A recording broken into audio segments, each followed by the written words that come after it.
Hello. What's up tonight, everyone?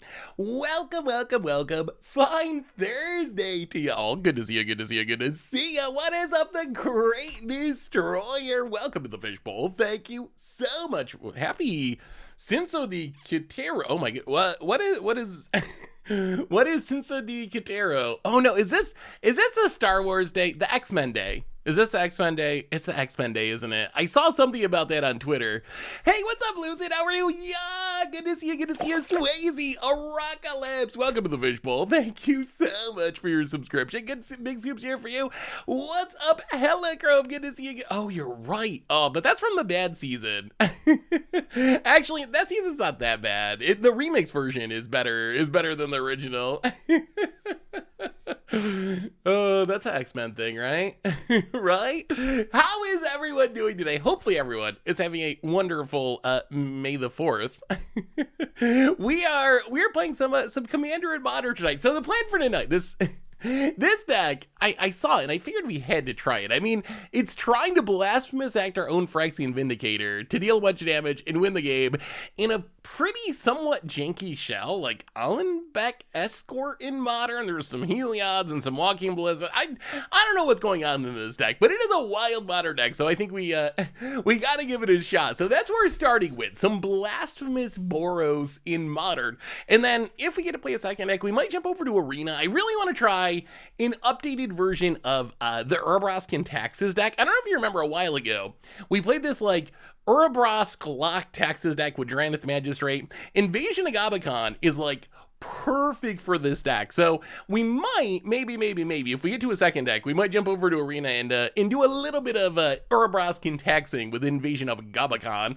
Anyway, that's the plan for tonight. Having some fun, playing some Magic. Hopefully everyone is having a spectacular week, a great night. So let's do our reminders, jump into this deck, jump into some games, and then we can talk. Oh, there's a pro tour this weekend. Did you know there was a pro tour this weekend? Oh my god. There's a pro tour. They're playing standard for a pro tour. They published the deck list today. Oh goodness. It does not look good for standard. It does not look good. Ego, welcome to the Fishbowl. Thank you so much for your subscription. Big scoop cheer for you. Thank you. This pro tour standard metagame. Rakdos 18.7, Grixis 15.5, Esper whatever, Rakdos 9.1, Grixis 7.1. If you add up the Rakdos and Grixis, they're 50% of the meta. And then if you add in Esper and the rest of the other black decks that are like not as heavily played, Rakdos, Breach and whatnot, black decks are like 70% of the meta. So it is going to be interesting. There is good news though. If you scroll way down to the bottom, boom. Rada Blade combo, the one player worth rooting for. Actually, like Naya Counter sounds kind of cool. Some of the one-off decks sounds kind of cool, but I will be rooting for the one brave Rada Blade combo player that is going to the Pro Tour. Honestly, do you think they should ban something in Standard? I feel like we should ban something in Standard. Not yet. Like, Aftermath is about to come out. Maybe Aftermath will change something. I think, so far, March of the Machines hasn't. They have the March of the Machines cards here. Lithomancer's Barrage. Really shaking up the format. Otherwise, though, like, there's a few Chandras, a few Italis, but we haven't really seen the new set make a huge impact, unfortunately, which is a little disappointing. Out of like 265 decks or something, not a ton of March of the Machines there. So I'm kind of coming around to the idea that we should just ban something in Standard to shake things up a little bit as we wait for rotation. That's what I'm waiting for. I haven't seen Kibler's list. They didn't post names for the deck list or who's playing them yet. I know Kibler said he's playing something that no one else is playing. Maybe he's the Rada Blade player. Maybe we're rooting for Kibler this weekend. It's possible. Yeah, Jim is playing. I don't know what Jim's playing. Probably Grixis, I guess. I found a fun Esper vehicle deck for Commander. Ooh, that sounds sweet. Vehicles are definitely super fun. Sidri is a cool vehicle commander.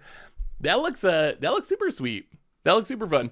Anyway, that's Standard. I don't know. We can talk about that as we go along. Reminders, replay YouTube. That's where you can find all the old streams, including this one in the future. Normal YouTube. Tons of stuff coming up on there. We talked a little bit about about Aftermath today and how it's a little bit like a leftovers album. So that video's up, but there's tons of gameplay coming up, tons of cool stuff. So keep an eye out for that. Johnny Cycles, welcome to the Fishbowl. Thank you so much for your subscription. Big soup here for you. Thank you, thank you, thank you, thank you. A reminder that our sponsor today is Card Kingdom. If you need some magical cards, you can get them from cardkingdom.com/mtggoldfish. Even get a free goldfish ticker. Just let them know you want one in your order notes and they'll hook you up. Otherwise, merch page, tokens. Why is this not working? Oh, I see. My keyboard's messed up. There we go. Merch page, tokens, t-shirts, playmats, giveaways, support the stream and the channel. The site donations, always appreciated, never required. $2 support gets your message read on stream. So what is this deck trying to do? If I had my way, Rot Priest would be banned as soon as we rotate. So the issue is we're hitting our bowls and, well, not drawing some cards, hitting our bowls and dealing some damage, hitting our horrors and hurting our opponents. I think the thing with standard is like rotation's just so far away. It's so far away. So I think, remember that standard when like a month before rotation or like 6 weeks before rotation, they banned like Teferi and Wilderness Wreck and Growth Spiral just to kind of like make things fresh. I think I could get behind that in a couple months. Like, let Aftermath come out, see if anything changes. But if it's still like 50% Grixis, then shake it up. Why not? What's the worst that could happen? It's my son's 7th birthday today, but he's sick. Aw, being sick on your birthday is the worst. Can you give him a shout out, please? His name is Jonathan. Jonathan, happy birthday. Hopefully you feel better. Sorry you're sick on your birthday. That is a bummer, but yes, happy birthday to you, Jonathan. Stone Rain, good to see you. Good to see you. Welcome. Good to see ya. Okay, so what is this deck trying to do? It's pretty simple. We're playing a 61 card special because we added another Blasphemous Act. We are trying to do, I guess, technically 2 things. We're really trying to do one thing, and then there's a backup plan. The one thing is, we want to play Phyrexian Vindicators. We want to play Boros Reckoners. These are creatures that when they're dealt damage, we get to deal that much damage to whatever we want. So we want to play at least 1, hopefully 2, or 3 or 4 of these. And then we cast Commander All-Star Blasphemous Act, hopefully for a single mana or a couple of mana, deal 13 damage to everything, and then throw that 13 damage at our opponent's face, hopefully killing them on the spot. So that is the goal of the deck. Play these creatures that like to be damaged, and then damage them a ton with Blasphemous Act. I saw some people mention Star of Extinction. The main problem is we're like a 21 land deck and we don't have ramp or anything. So while Star of Extinction is really sweet with like a Vindicator or Boros Reckoner, this deck just can't realistically get to 7 mana. I think you'd have to play another build that was like a little more rampy and mana dorky. Like, you need a plan for getting to 7 mana. Blasphemous Act, not quite as much damage, but it has the huge upside that we can often cast it because of its cost reduction effect for not very much mana. So that's goal 1 of the deck. That's the main thing we're trying to do. The backup plan of the deck is we have a couple of Heliods. We have the Walking Ballistas. Those can combo off. We've seen that before in the past. We got Auriok Champion. Kind of hilarious because it's protection from red. We got Allenbach Escort, which can make things with counters get indestructible. So we also can just like build a big board of stuff and then protect that stuff in Blasphemous Act and kill all of our opponent's stuff and our stuff lives. It's going to be very interesting to see how this works. I think it is going to be a little bit matchup dependent. I have no idea how we ever beat a fast combo deck. Like, if our opponent's Storm doesn't really exist, but if we're playing a Storm style deck, I got no idea how we're gonna actually like race a deck like that. On the other hand, can you imagine if our opponent's playing like Burn or something? If they're playing mono red, I think we just absolutely wreck them with our Vindicators and Reckoners and Auriok Champions. So I don't know. We got Blood Moons in the sideboard. Why not? They're super good in some matchups. Bunch more pro red stuff, Sanctifiers and back. So let's give it a try. Let's see if we can take and actually win some games in Modern with Commander cards. And then, like I said, if we do this league and we got time, we'll probably try some Ouroboros taxes in Explorer. Oh, Mana Tithe. So one of the challenges with this deck, I do love Mana Tithe. So one of the challenges with this deck is because Blasphemous Act has the cost reduction effect, we want as many creatures. We want as many creatures as possible just to we'll add one to the sideboard though. Do we really need this Emrakul? What are the okay, chat? Are we gonna play against Mill? Is there any, we're playing a league, 5 matches. Is there any chance we actually play against Mill? Or is this a slot that we could be using on a mana tile? I'm going to say, you know what? If we play against Mill, we'll take the L. Like, if we play against Mill, you got us. We can cut the Emrakul from the from the sideboard. It'll be fine. It'll be fine. We'll bring a couple of mana ties in the sideboard. And then watch us play against Mill like twice. That seems possible. Uh-oh, wait. Hang on. We gotta drop real quick and restart since we changed the deck. All right. Match number 1. Messes up. I do love getting people with Mana Tithe, though. Mana Tithe is the best. I do. Could they reput Mana Tithe in Standard? I feel like they could. Yeah, I mean, so the original build of the deck only had 3 Blasphemous Acts. And I really want to get people with Blasphemous Acts, so it's the 61 card special to get the last Blasphemous Act in there. I forgot this is Modern and not Legacy. We need, oh yeah, in Legacy it'd probably be necessary. Play Chandra. It was neat yesterday. Chandra's really powerful. New Chandra's really good. Is it worth it to play Sulfum to double the triggers? I don't think so. So I think the issue is, like, we have nothing else that really works with Sulfum. So that's kind of the problem. If we had additional stuff that synergized with Sulfum, then I think it might be worth it. But just having Blasphemous Act in the combo, I don't think that's enough support. Hey, thank you for the Chivier House. Hey, Seth was thinking, do you think if Wizards use a ban list similar to Yu-Gi-Oh's, limiting card rating, rather than banning it, would protect interest but still make the game more diverse? Instead of banning Ragavan, you make it so you can only play 1 or 2 copies. Oh, thank you for the cheer, W. Van Haas. So there's upsides and downsides, essentially. Like, we see this in Vintage. That's how Wizards does bannings in Vintage. And what tends to happen is, like, the power 9 is restricted, so you only play 1 copy. So a lot of Vintage decks are built to find and abuse that 1 copy. Like, you play more tutors, you play recursion, so you can find your Black Lotus and reuse it, or find your Ancestral and reuse it. So I don't know if it actually leads to a better play pattern. Yes, that 1 extra card is going to save us against Mill. I will say, and maybe we probably need to do, like, I don't know if a video, I was going to say we need to do a video testing this. I don't know if a video would be enough to test it. I am very intrigued by the idea of, yeah, the White Ringman's not out yet. We got to wait another couple months for the Lord of the Rings set. I'm very intrigued by the idea of, yeah, we'll try this. Very intrigued by the idea of, what if a playset was 3 rather than 4? I don't know if that would help with the bannings, but I want, oh my god, it's the mono red matchup. Oh no. Okay, show us, they're on the play though. Where's our Vindicators? Where's our Vindicators? Where's our Aurillac Champions? Come on, deck. Come on, deck. Luminarchus Byron, okay. Well, Landon, Esper. This is a matchup we want to be playing. This is our chance. This is our chance. This is Vindicator's time to shine. Opponent, please let us draw cards. Don't kill us with the Swift Spear. Opponent goes to combat. Opponent does some attacking. Hits us. Sure, we take it. Down to 18. And, oh, it feels like an Eidolon coming. It would make decks less consistent. That's true. It would allow more cards to see play, right? I think. Double Rift Bolt suspended. Oh, that's a Vindicator. That's a Vindicator. That is a Vindicator. I don't know if we're going to be alive. I don't know if we're going to be alive on turn 4 or at a high enough life total, but all right, Luminarchus Aspirant. Counter on the Esper Sentinel. Pass the turn. Stay on defense. Oh, can we do it? Can we get the Vindicator down? This is like our dream and our opponent's nightmare. Opponent, Riftbolt. Will you pay the 2? I think we might be drawing a card here. There's no way they can afford to pay the 2, right? No way. They do. Oh, and it's Aurillac Champion too. Yes, yes. Those are the 2 cards we wanted.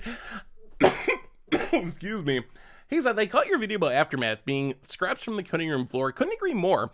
Actually, I said the exact same thing about Marching Machines to a friend of mine a couple weeks ago. It seems like the cards, they didn't make the cuts from different releases over the years. Doesn't it kind of feel that way? It really feels... Like, I like some of the cards in this set. I am hyped about getting new Magic cards. So don't get me wrong. I'm not trying to be overly critical of the set, but it also kind of feels that way to me. Like that is also how it feels to me. Opponent's going to skewer. Wow, boy, they're going off down to 8. Goes to combat. I mean, we got to chump or we're gonna die. Luminarch Aspirant block this Swift Spear. Stay at 8 for now. Opponent. Oh no, not more burn. No. Oh, down to 5. Oh, they're gonna kill the Sentinel. Oh, that's wonderful. Oh, okay. If they went face, I was scared, but they did not go face. Auriac Champion? Our opponent's got to be so salty. Wait until next turn. Wait till next turn when the Vindicator comes down. Our opponent is going to put their fist through their monitor here. Goblin Guide. We get to gain a life. We are like we're almost an anti-red deck. It's like we are an anti-burn deck almost. Opponent gets in. Goblin Guide. Reveals a Blasphemous Act. Oh, we might actually be able to win with the combo. Sure. We drop to 8. We untap. Opponent knows the Blasphemous Act is coming. Idyllic Rage. Grow the champion. Phyrexian Vindicator. Are we done yet, opponent? Are we done yet? Are we done yet? Ooh, how's the Saki going, Stone Rain? Auriac Champion's really good at this matchup. What do you think about the idea of playsets being 3? I would say everything. I mean, you could make an exception for lands, but I think a playset is now 3 is a very simple... Oh, yes. Oh, we didn't even have to Blasphemous Act. Oh, this is... I hope we play against Burn every match of this league. If we play against Burn every match of this league, we should be good. Boy, we get to bring in Sanctifier and Vec, which also has pro red. We get to bring in Thalia, which slows down red. We can bring in Chalice of the Void. If we are feeling frisky, we can even try to Mana Tithe them. Well, I almost feel bad for our opponent. Was anything added to Mom to this deck, or could you have run it before that? No. I don't think there's any Mom cards. It's really a Phyrexia will be one deck, I guess, with Vindicator that we just didn't really get to yet. All right, what are we cutting though is the question. We need to cut things. Solitude's fine. Blasphemous Act. Heliod's actually... we could cut the Heliod combo. I don't really want to win with the Heliod combo anyway. Like, Trim Giver of Runes.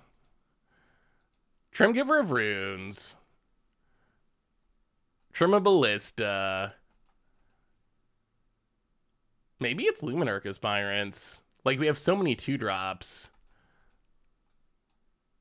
Maybe something like that? Let's try it like that. Good enough. Oh, Mana Tithe. There's nothing like getting people with Mana Tithe. Is Mana Tithe used in Modern? We use it in Modern. We use it. You got to send a message. Sometimes you just got to send a message. Oh, this is a painful mana base. Do we even keep this? Thalia's decent. I guess, yeah, I mean, we have the combo. We'll keep it.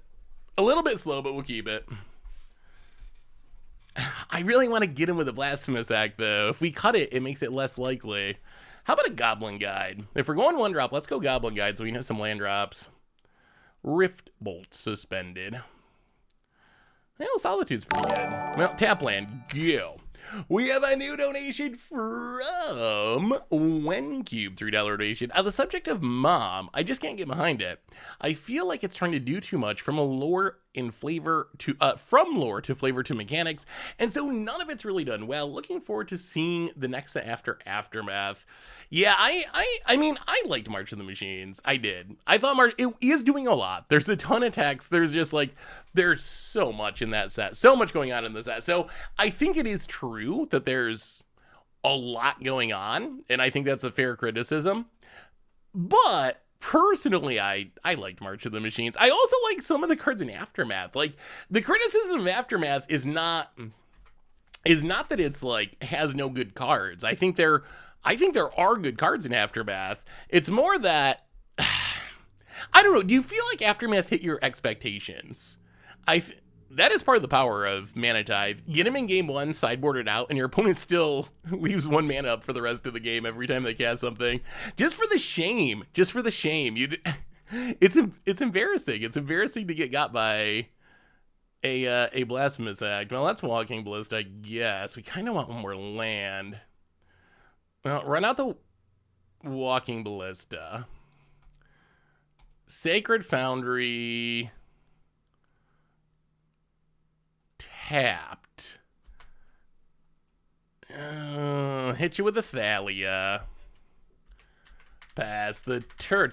I'm also very curious about Aftermath. Like, so I feel like Aftermath is just not exactly what I was expecting.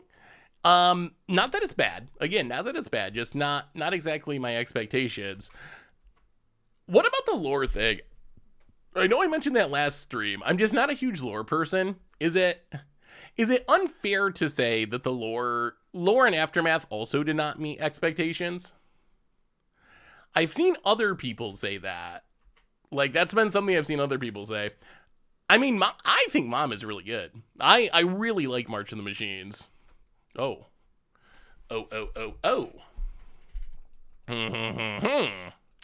Well then, not a land, but this is actually kind of funny. We can play... Actually, I think we just play Allenback Escort. I think we play the Escort. This is like the super weird, I've never seen it before, backdoor Heliod combo. Like, Heliod, Allenback Escort to give it first strike, that actually lets us go infinite with Ballista. Esper Sentinel. I mean, I think this... Oh, no. We don't have enough counters, though. That's going to be the sticking point, isn't it? That is the problem. My real question to you is, what do you think about half of these cards if after rotation they aren't playable because of lands on Standard? Wait, what cards are we talking about? And one by? Well, all right. Esper Sentinel. We really just need 1 more mana. That's what's getting us here. We need a single additional mana, and we should be able to win. A single additional mana, we get the Vindicator win. 1, 2, 3, 4. We're so close to winning in so many ways. Opponent, combat. Are we attacking? Opponent says no. Opponent passes. Do we draw land? Deck says yes. Well, Marsh Flats and crack Marsh Flats and get a Plains and... I mean, we're going for it. We got to go for it. Vindicator. Run it out. Can you beat it? Pass the turn. Next turn. Next turn. Commander win. Can we get the commander win? Opponent. Gonna start throwing burn spells. Maybe. Or not. Oh, we're gonna get it. I think we're gonna get it. I think we're gonna get it. Didn't we miss lethal? How do we miss lethal? Opponent. Oh, here it comes. Here. Oh. Is there a way this gets ruined? 1, 2, 3, 4, 5. What if our opponent plays a path? How sad are we? I guess extremely, but okay, we're gonna do it anyway. 1, 2, 3, 4, 5, 6, 7, 8, 9, 10.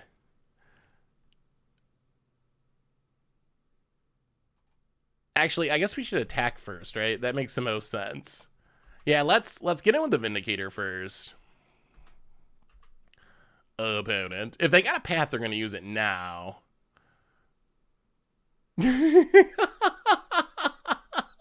Yes! Yes! Deflecting Paul, but that taps him out. So this actually works. Wait. The next time it would deal damage. Okay, that's fine. So this damage prevented, but we still get it next time. About it. Hits us to 3, but little commander action here. Just a little commander action.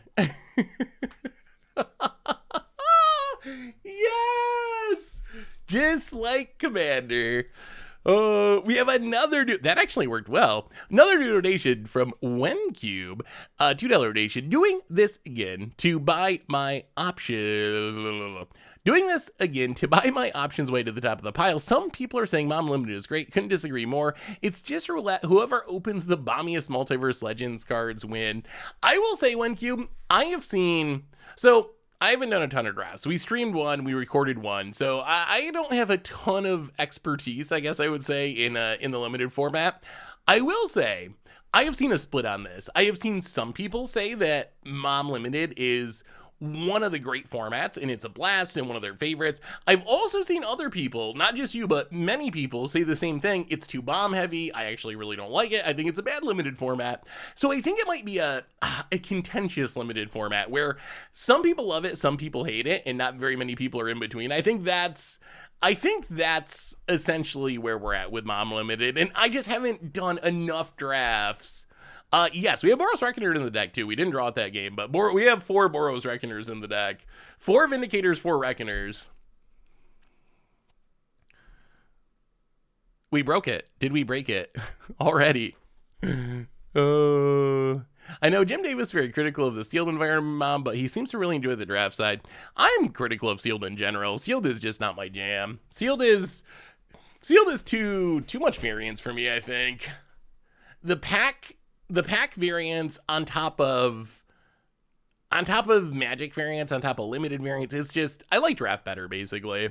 Sealed's fine, like a pre-release event for fun, Sealed's fine, but it's just not really, it's my least favorite limited format, I would say. And draft is like way ahead of it. Stream mode, achieved. Schwaggity! Welcome to the fishbowl. Thank you so much for your subscription. Big soup chair. Ooh, Reckoner and, okay. Come on, opponent, be burn again. Not fast combo, burn. Just burn. Okay, Scalding Tarn. It could be burn. There's a Blasphemous Act doing it. Arid Mesa, go. Come on, show us that basic mountain. Does anyone like sealed over draft? I'm curious, are any of you big sealed fans? What do you enjoy about sealed? What's the selling point? I guess maybe I could see people liking just the deck building process. Like that's kind of, I can see, I don't especially like it compared to draft, but I could see like the puzzle aspect of like, I get these, whatever, 60 cards? How many? 90 cards. I get these 90 cards and I have all these puzzle pieces, and then I try to put these puzzle pieces together and complete the puzzle. Like, I'm sure there's some people that really like that style of deck building.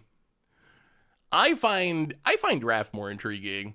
I like that the passing of the packs helps get around some of the opening variants. Like sealed, have you ever had a sealed pool where you just like, as soon as you open your packs, you get like, you go to pre-release, you get like 3 rare lands and a couple of like intro pack rares in different colors, and you're just like, oh no, like I've already lost. It doesn't really matter what I do. I'm just like the packs that I've opened. Do I do voices for cartoons? Other people have asked me that, but no. If you run a animated show and are interested in my voice, send me an email. sarfanalo@mtggoldfish.com. We'll work something out. Do you think any Aftermath cards will make an impact on Modern? What Aftermath cards? So here's the thing about Aftermath. I think if people are, I've seen some people say that's just low powered, period. I don't really think that's true. I don't think it's just straight up a low powered set. I think there's actually some very, very strong cards that I would say, oh, it's a domain deck. Okay. Could be an Omnath pile. So cards that I think could have an impact on Modern. I think the most obvious one is Jarina. I think Jarina is a really, really, really good card for humans in Pioneer and in Modern. Like, it does exactly what you want. It helps you fight through removals, Infuries. It gives you graveyard hate, which is super relevant in both of those formats for Grease Fangs and all the Murktides, all the graveyard shenanigans in Modern. So Jarina is the card that I think for Modern in specific, I'm highest on. I think some of the other cards, the Uncommon Human might have a chance. I don't know. Coppercoat Vanguards. I don't know if there's enough room. Opponent's probably got to tick up, right? Opponent ticks up. If they tick down, we just ping it and fizzle it. Please tick down. That would be the best. Maybe they're worried about us comboing and they feel like they just got to do it. Copper Coat Vanguards, I think, could. Like, it is good protection from, like, Furies. So I think there could be a chance that Vanguard could show up. But I'm not sure there's room. I don't know if there's enough 2-drops. All right, opponent is just going to tick up to Fairy. Sure. Annoying, but sure. Well, we will untap. We will... Well, Luminarch Aspirant's kind of sweet, I guess. Probably better than Reckoner here. Reckoner definitely just gets bound. So I'll play Luminarch Aspirant. Put the counter on the Walking Ballista. Hit the Teferi.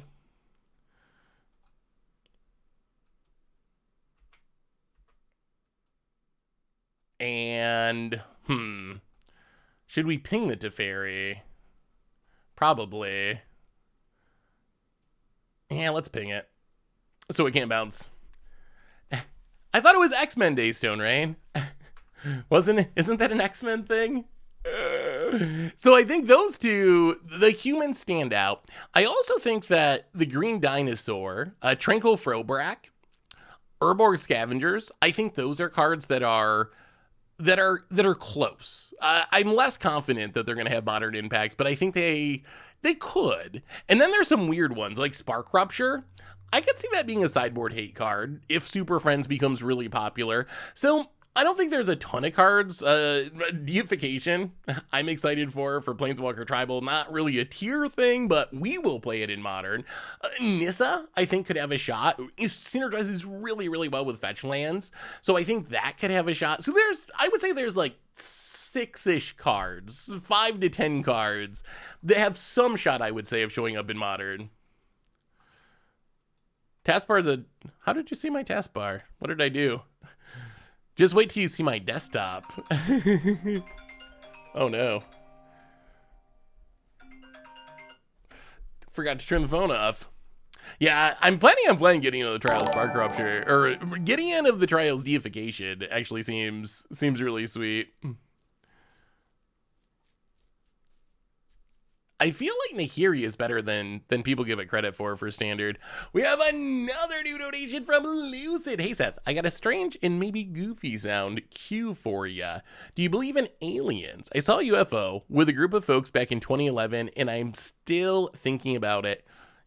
Yes, I do. I mean, so I guess it depends on what you mean by aliens. Like, I don't know what the aliens look like. Maybe they are in a form that we don't even comprehend. Like maybe they don't breathe oxygen. Maybe, who knows? But I think that with just mathematically, there's gotta be, right?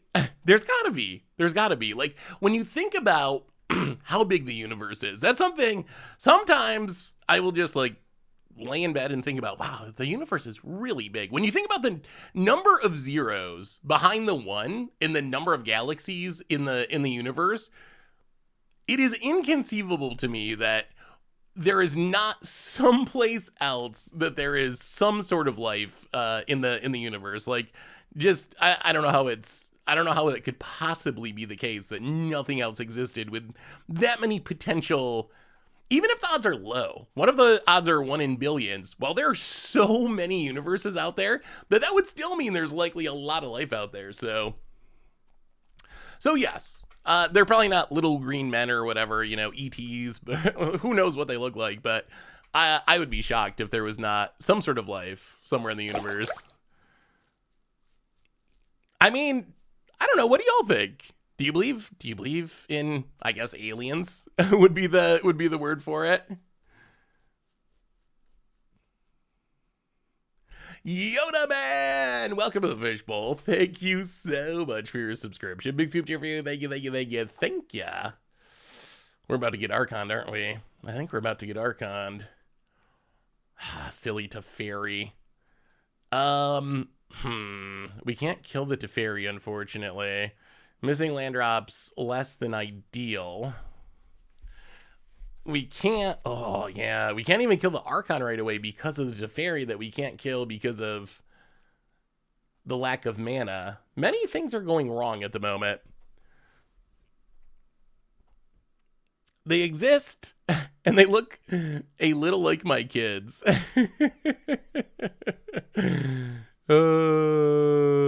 For the same reasons as you, hard to buy that all the other planets out there be the other ones with intelligent life. Yeah, that's basically where I'm at. So here's a better question. What about all the people that have like, how do you explain? I mean, we could kill the token. I don't know if I really want to. I mean, so I guess what we do is Walking Ballista. Walking Ballista is still pretty good at killing the token. So this is probably the best plan. Walking Ballista, Allenbach Escort. If our opponent tries to Creativity, we can kill the token. If they don't, then hopefully we can kill the Teferi at some point and go from there. How do you explain all the people who have stories of being abducted by aliens? I think that's a more interesting question. Are they just making it up? Are they like crazy? Like what? Did it actually happen? Is there something else that could explain those experiences? Oh, drugs? Oh, okay. Yeah, I guess that is an explanation. Sleep paralysis is weird. I've had that before, and it has, I don't know if that's a common thing or not, but a long time ago, it's definitely a very strange phenomena. What do you think of Narset? Seems great for Jeskai prowess in Modern. I'm worried that it's... Oh, I wish we'd hit our lands better. I'm worried that it's too expensive. That's pretty much... I mean, we have to... Oh, this is so bad in so many ways. I'm worried that it's just too expensive. So we have to pitch the Reckoner. Kill the Archon. Opponent gains 1,000,000. Play the Plains. Play the Vindicator to be bounced by Teferi. Pass the turn.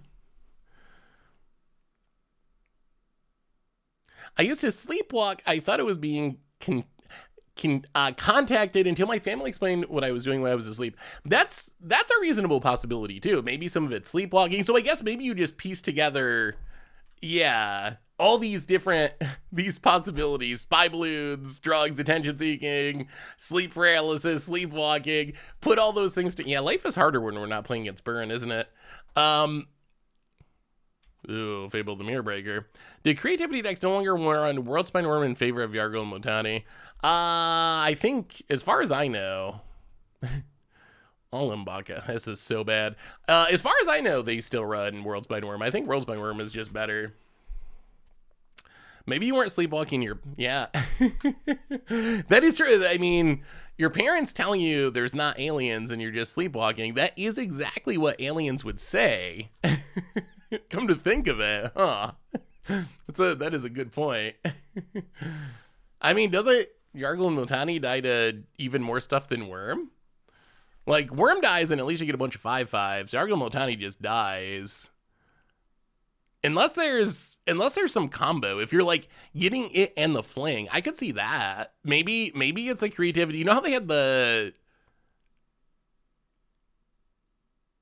Yeah, space is inconceivably huge. Which, oh boy, all right. Space is inconceivable. What do you think about that? I've always wondered. I find that like so... I've always found that so comforting.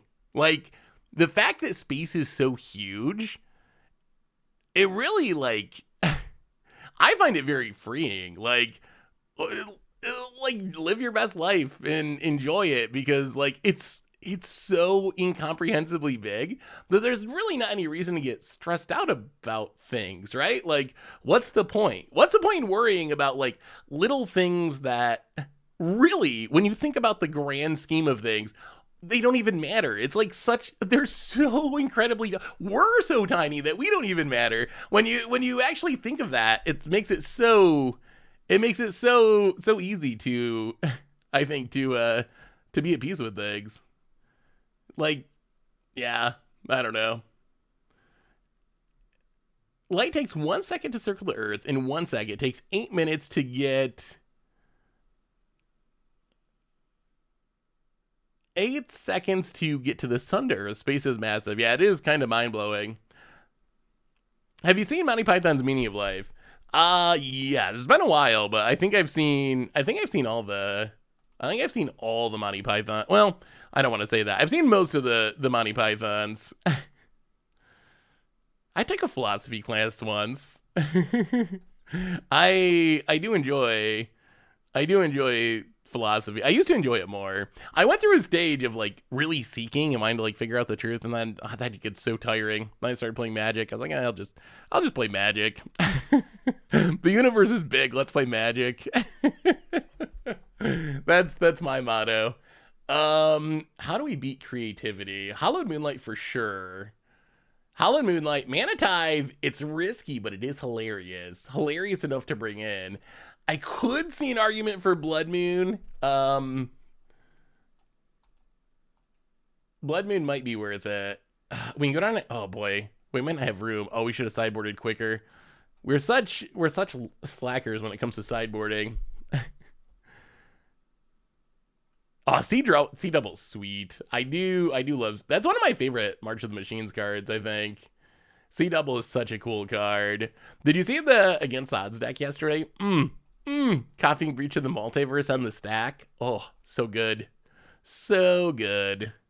Ballista is actually 22 seconds is not many seconds. That is not many seconds. Not many seconds at all. Oh god. Oh god, we're running out of time. We're running out of time. Okay, how about... Oh no, we're 61, that's right. Okay, run it like that. But if we weren't talking about the universe, chat, I would have sideboarded quicker. I blame y'all. Yeah, we'll keep this. So Tithe is good if our opponent doesn't know about it. The problem is they have a lot of treasure production, so there is a risk that our opponent just makes so much mana it's not relevant. The dream is obviously they don't do that and we get a creativity and it's like, oh, the best, like literally the best. So Blood Moon, Dwarven Mine is a very important part of our opponent's plan. So I think, yes, there are a million piles of colors, so shutting that down is relevant, but also shutting down Dwarven Mine is pretty helpful. You know, we're just gonna Miria's Call, I think. Amiria's Call, untapped, and do they cast spells on turn one? They could. You know what? Let's just Esper Sentinel. Sentinel, go. Hey Seth, what card are you most hyped for in Aftermath? Ooh. So it depends on the format. I think the card I'm currently most excited for is actually Obnixilis. I think Obnixilis, I don't know how much we'll do with it in 60 card formats. I've seen people talk about playing it in sacrifice decks, and it's probably fine there. I think it's a fun against the odds builder brew around.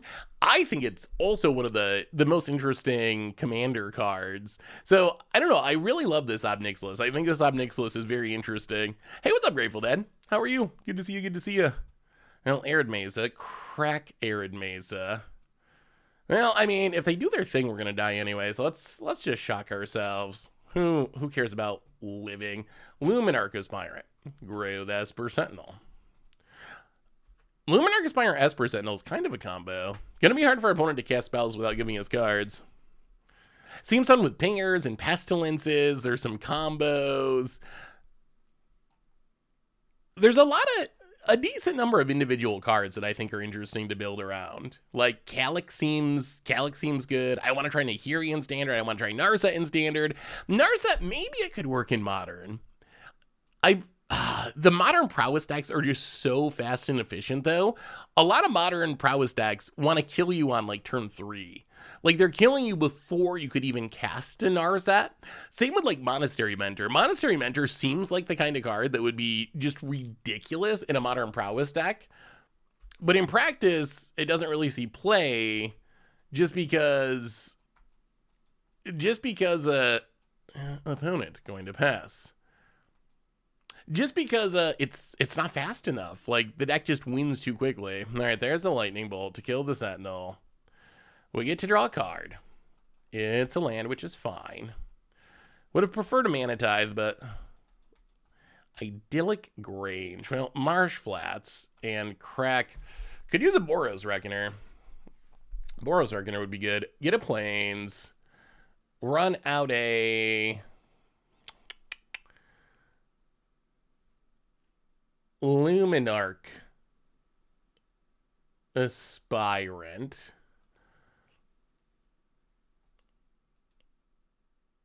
And go to combat. What are you most excited about? Well, the Green Dino, I think, is at worst a sideboard all-star.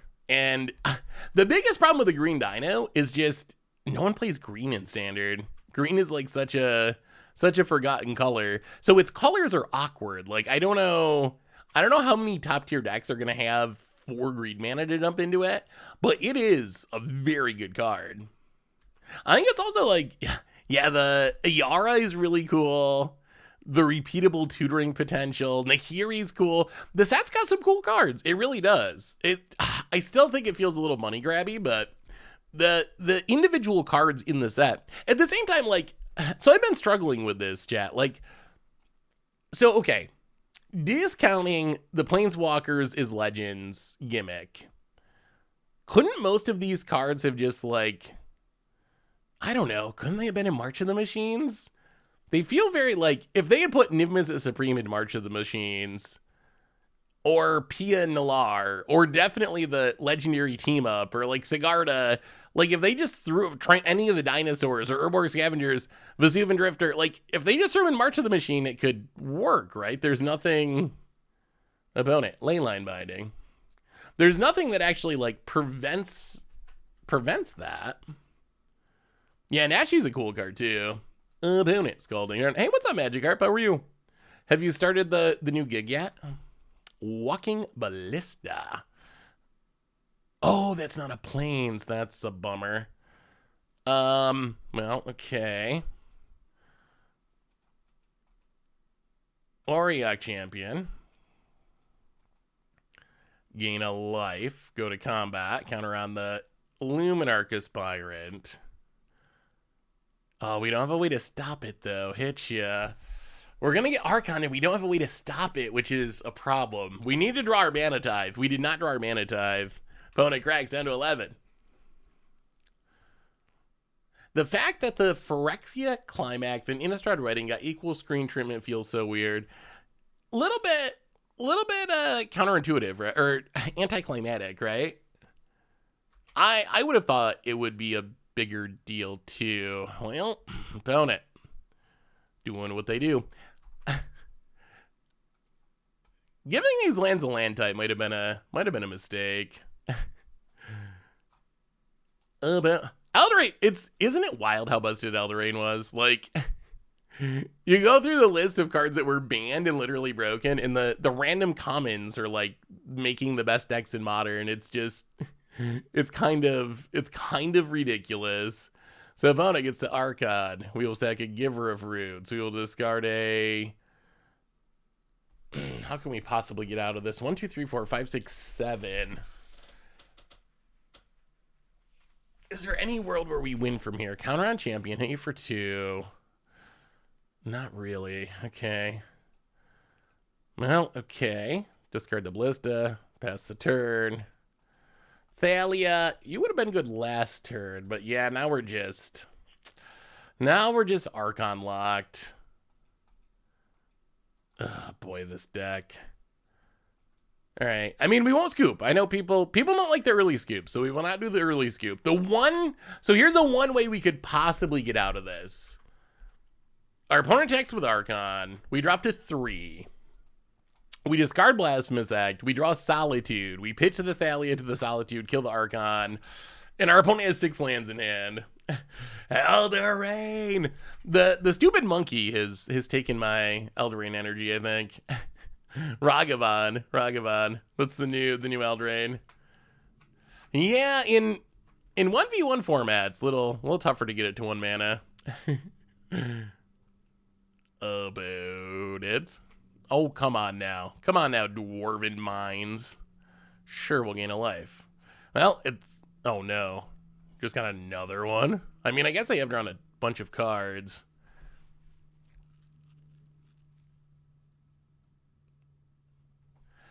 Oh boy. All right, sure. I mean, the story's kind of anticlimactic. Yeah, it needed to be bigger, I think. It should have been bigger.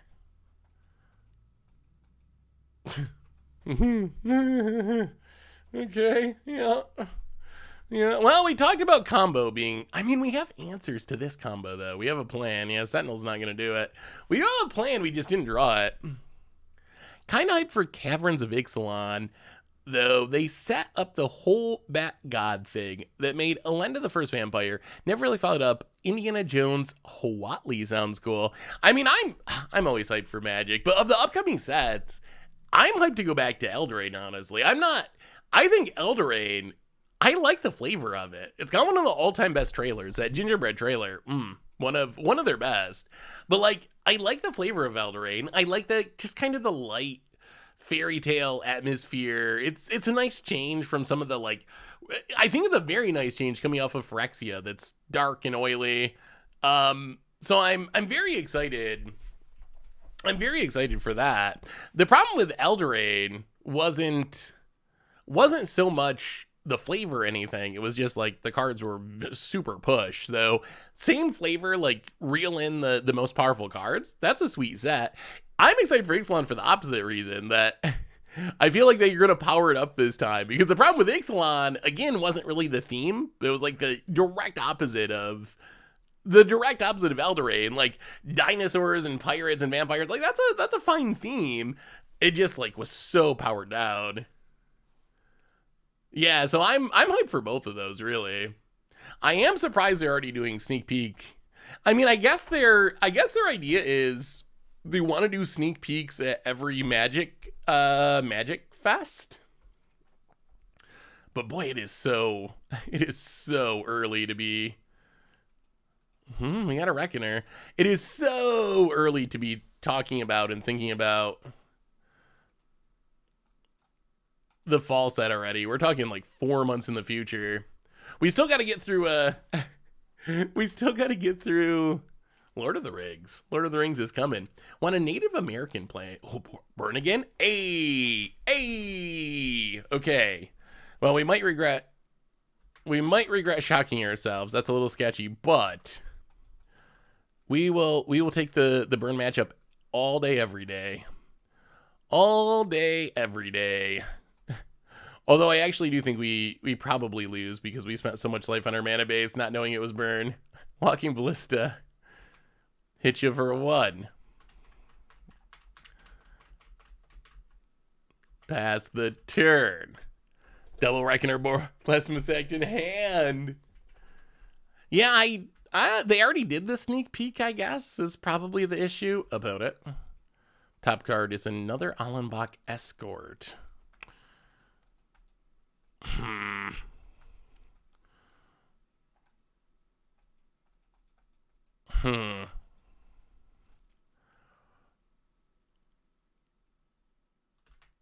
Let's block with the Ballista.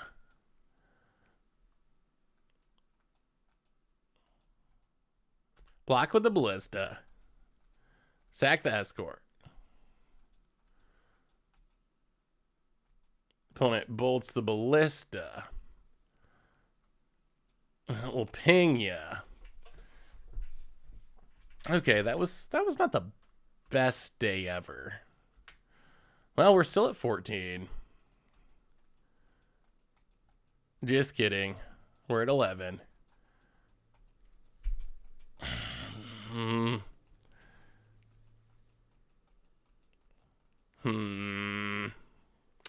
Well, we might be getting burnout.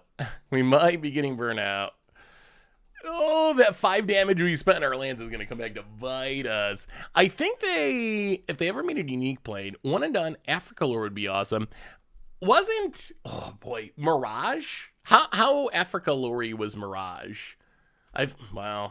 All the bolts in the West. I feel like Mirage is the closest that we've... Jeez, all right. Well, I mean, the good news is this is a matchup we want to be playing. I feel like now that we know There's no way. If we lose to this, I'm going to be very disappointed. We should not lose to Burn with this deck. We should not lose to Bird. Go down a Blasphemous Act. Go down a Walking Ballista. Go down a Giver of Rudes. Go down a Luminarch Aspirant. Run it like that.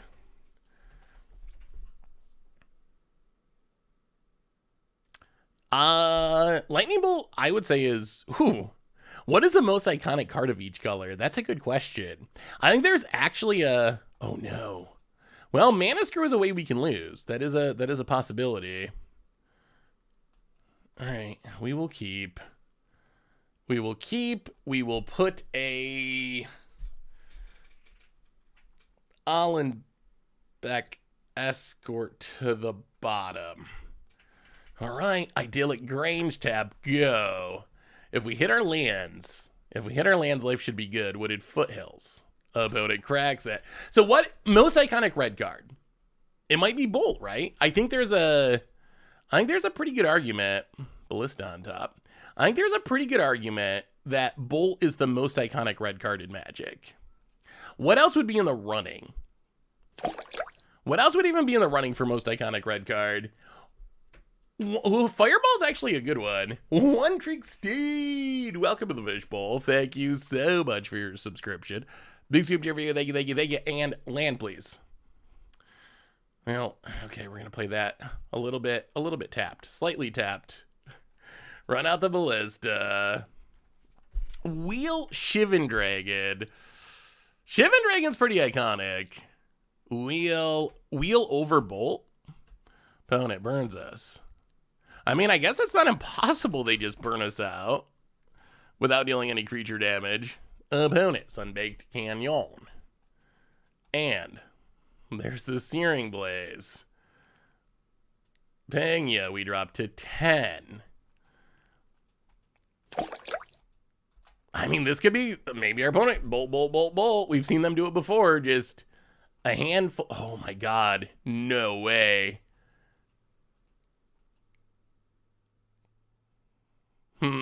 Okay. Wow. I think they're going to kill us. I think we're actually going to die to just like, oh no. Oh, you gotta be Thunderous Wrath Miracle. Well, so much for the we want to play Burn all the time. If they have Thunderous, I mean, how do you even get mad about that? How do you even get mad about someone miracling a Thunderous Wrath? I guess they just got us. It's a bad kind of miracle. I thought miracles are good. Not today.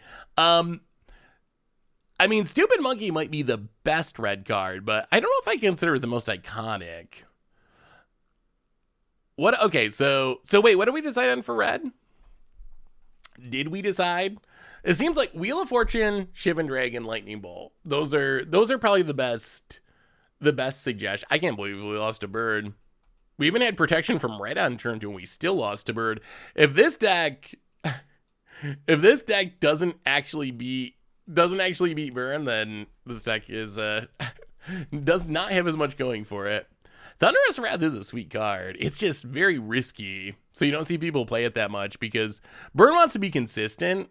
If you have a Thunderous Wrath or 2 in hand, it does kind of ruin your day more or less.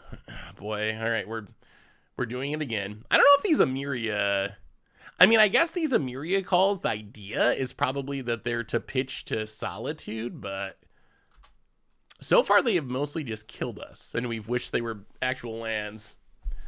Wheel for me, I mean, those are all good. Yeah, maybe poll. We can do a poll. That might be the way to do it.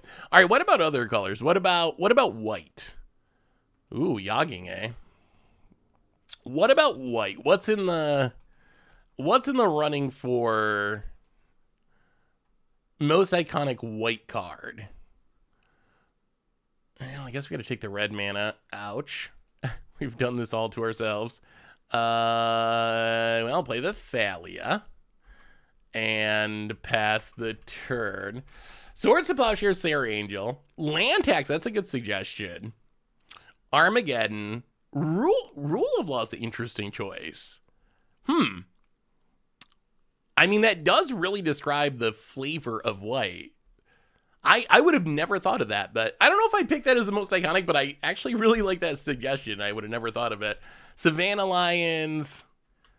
I would lean towards Swords, probably. Savannah Lions, iconic in the early era, but it's kind of faded. Thalia for a more modern card. I mean, Balance, it's just banned everywhere. That's kind of the issue. It's hard to be iconic in 2023 if you're banned in all the 60 card formats and in Commander. Sarah Angel's definitely Swords or Sierra. Swords or Sarah Angel, I think would be the most iconic, and for me, Wall of Roots. All right, this Blasphemous Act might actually be good. There is a world where we get the Blasphemous Act win here. Birds of Paradise. There's also a world where they play Yogg and kill us, like, next turn. Opponent. Passing. We draw a land. Auriok Champion.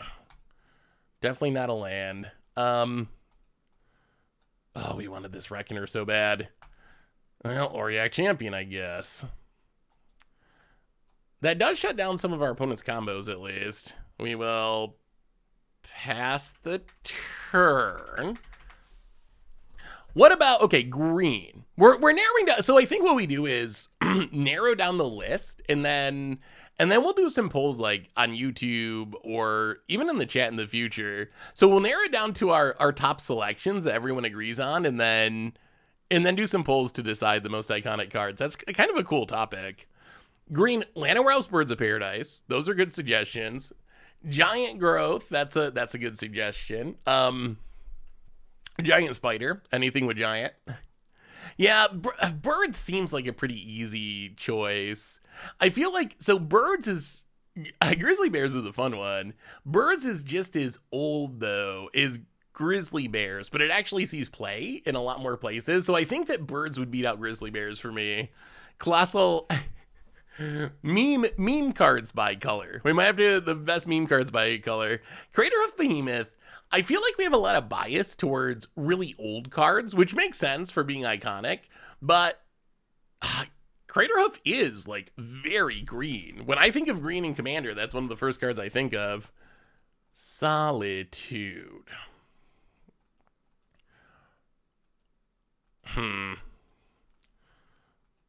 I wish we were drawing lands.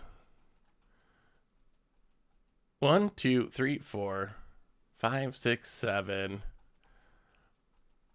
Well, okay. Allenbeck Escort. Gain some life. I mean, maybe we can just get to a point where we mostly win just by Blasphemous acting away all these mana dorks and leaving our opponent with nothing. All right, double Escort. And pro black and red. So this blocks this. Well, I mean, I guess we attack the Grist. Attack the Grist, attack the Grist. Ooh, Channel. Channel's a good one. That is a good suggestion. Sylvan Library's another. Ooh, Rampant Growth. Oh, green is tough, isn't it? I still lean towards Birds being most iconic, but like both Aftermath and Against Odds this week. Hey, thank you. I'm glad you enjoyed it. Stormcrow Blue. So meme cards. Stormcrow Blue. Although Egotist is a good one. Is there a green meme card? What would the green meme card be? I guess, okay, Colossal Dreadmaw for green. Green Colossal Dreadmaw, Stormcrow Blue, white, black, and red. White, black, and red are a little trickier. Flumph. Oh, Flumph. One with nothing for black. That's a good choice. Flumph, oh my goodness.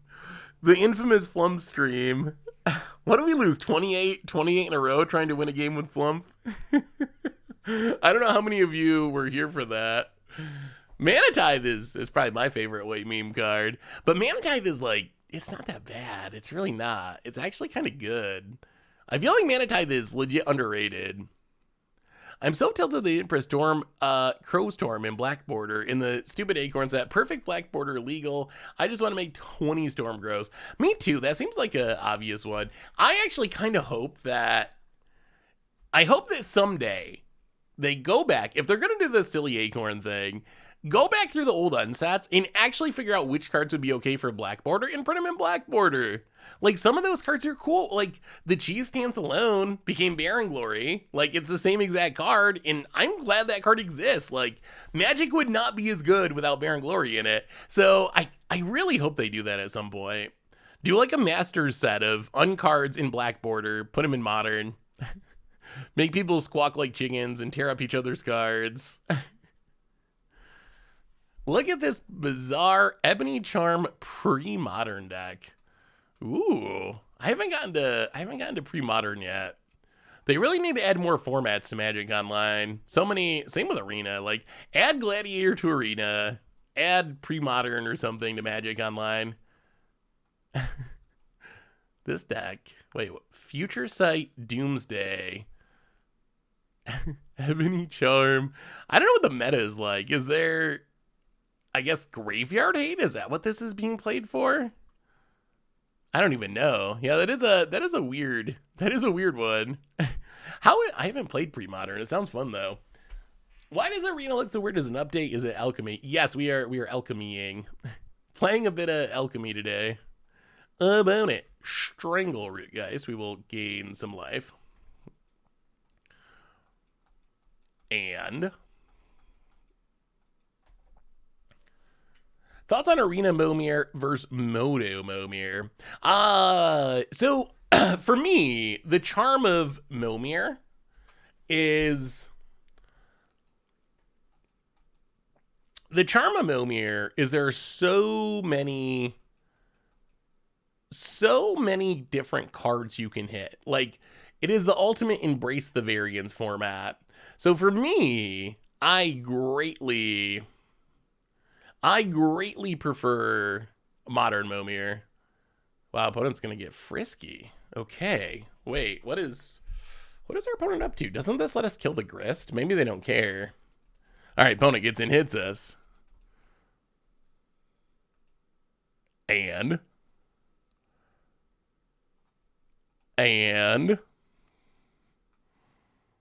hey, Prof, what's up? I didn't even I read the comment, but I didn't read the username. How's it going, Prof?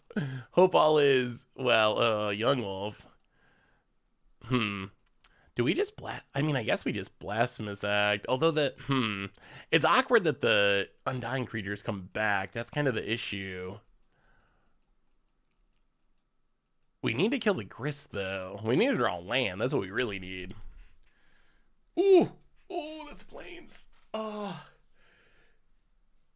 Okay, how does this go horribly wrong? We play the Reckoner. We have no way to Solitude. They play Yogg and just wreck us. I guess we don't quite have lethal yet either, do we? I mean, we gotta run it out. We gotta run it out. So you, Future Sight Doomsday, make a pile that generates 4 mana, allows you to play Doomsday back to back with Ebony Charm, draining for 1 each time. Oh, the drain mode. I gotcha. Oh, that's sweet. That's super cool. Oh, welcome, Prof. Good to see you. Yeah, Yogg does kind of get us, but if we sweep now, they get 2 creatures back, and we lose our combo. 1, 2, 3, 4, 5. Oh, this is tough. This is a tough spot. It is a tough spot. I mean, we can kill the Grist. I guess we kill the Grist. Let's do that first. Go to combat. Attack down the Grist. 1, 2, 3. So send them all at Grist. See what our opponent does. Tolarian Community College with the gift sub from Charlie Trotter. Welcome to the Fishbowl. Thank you so much for your subscription. And Charlie Trotter for the gift sub. Big scoops here for our new subscriber. Are you guys sure that's actually TCC?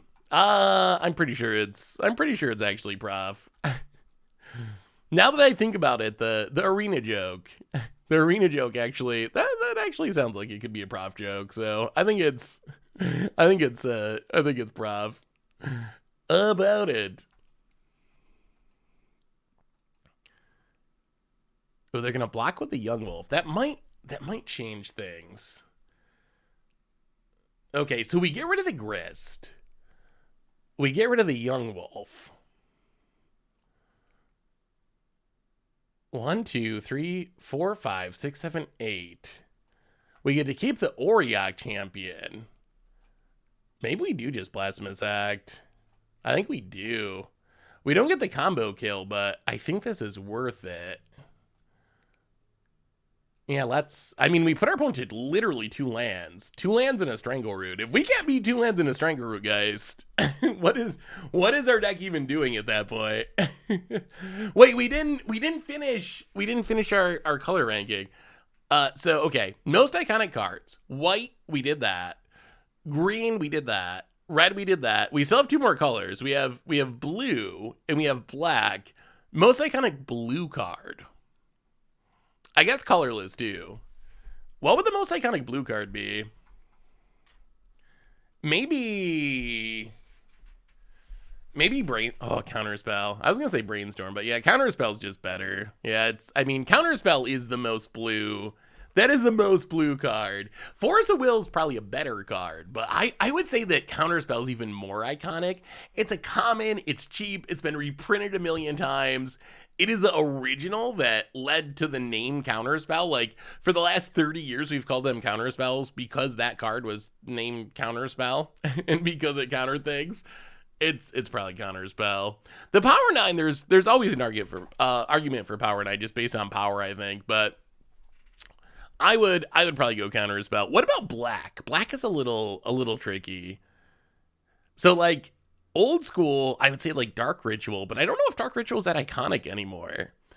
I think it was iconic, but I don't know if it's still actually, is Dark Ritual still actually iconic? Oh, in the Age of Commander, Thoughtseize is a good one. In the Age of Commander, it might be Demonic Tutor, even though it's banned in so many 50 card. Black Knight and White Knight. Those are like old school iconic. Necro. I mean, it might be. It probably depends on your era. Like, if you've been around from the beginning. Okay, if you've been around since 1993, it might be Dark Ritual or Hypnotic Spectre even. Ooh, Mind Twist. That's a good one. But if you've been around forever, it could be a card like that. If you're newer-ish, if you're in the modern era, Thoughtseize for sure is like the blackest of black cards that sees play everywhere. If you're just a commander player, then it might him. I love me some him. I wonder, do you think they could put him in modern? I kind of feel like they could. You know what I kind of want is next Modern Horizons, don't even make new cards. Just give me a bunch of legacy cards in modern. Don't even bother to Ragavan me and Evoke Elemental me. Just, well, no wonder our opponent was fine with giving up their Grist. They have a handful of them. All right, opponent mills. We gain some life. These Grists are becoming an issue. Well, we will play a Boros Reckoner. It is definitely going to die to Grist, sadly. So much removal. This Grist is just like sniping us. Although I guess there's a chance we get to kill it next turn, maybe. This Auriok Champion's doing work though. Auriok Champion, go to combat. I mean, in defense of our deck, we are playing Blasphemous Act in Modern. You can't expect too much. You can't expect too much out of this pile. We're doing what we can. Ooh, Animate Dead. Animate Dead's pretty iconic. That's a fun topic. That's a fun topic. I might have to make a video about that now. Now you got me thinking about it. Opponent. I mean, I assume they're ticking down the grist. They got to tick down the grist, kill the insect, leave back a blocker. Kind of want this deck to play more lands and no Amiria's Calls, much as I love MDFCs. Yeah, that might be the way to do it. I tried to make a video about color pie breaks. That topic is actually way harder to do in a short video than I thought. There's so much explanation. Like, I tried to do a color pie break video, and I realized so much of it doesn't make sense unless you like explain the color pie. Yeah, by ear would be a good way to do it. Chains of Mephistopheles. Opponent. Wow. Somehow our opponent, after keeping the one lander, just peeled enough lands that they now have more lands than we do. What a weird game. Magic is a weird game. Opponent gets a Dryad Arbor as their land. That is an interesting decision. I guess they want to sack it to the grist. Wow, they're not killing the Boros Reckoner. Okay. That's sort of a surprise. Well, they have another grist? Oh, they're going to get a Yogg. I see. Opponent. Oh, this seems pretty game at this point. Opponent. Court of Calling. Gets a Yogg. Well.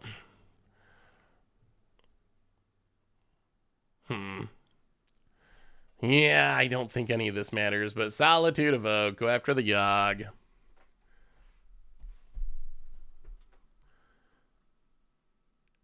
Gain some life. Exile the Yogg. But our opponent gets to do so much. Like, that's the power of Yogg. It doesn't really got to stick on the battlefield. It's almost like a spell.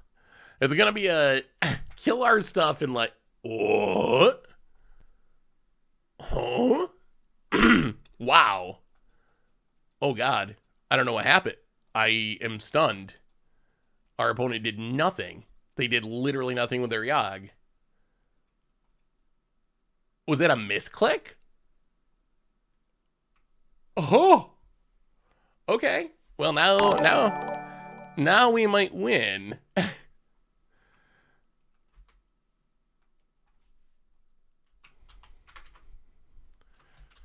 Yeah, that changes things. Opponent says could use it. I think they meant couldn't you. I don't know. Maybe there's a Yogg bug we don't know about. Well, now we will go to combat, and we will smack this grist to death.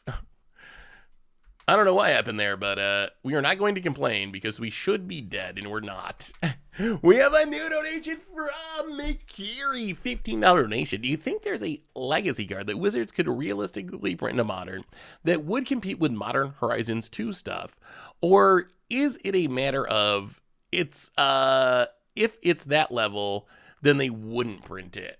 Ooh, that's actually an interesting question. Legacy, I think there's some.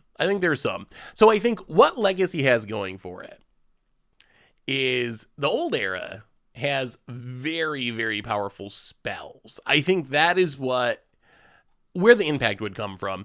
I don't think we're going to see creatures from Legacy come in and change anything in Modern, but there are actually, I think, several to many spells that they could print that would, maybe that's what maybe they're trying to target the champion. I really don't know.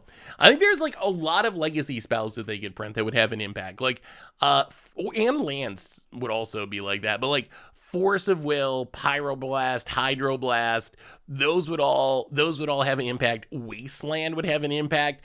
There's actually quite a bit of stuff from Commander precons that would be interesting. Phyrexian Dreadnought, if you want to be miserable. I guess the creatures would come from Commander precons, like True Name Nemesis. I don't really want that card in the format, but True Name Nemesis would have an impact for sure. Do we just keep attacking, I guess? Now we want the Blasphemous Act. We do need at least one more damage, right?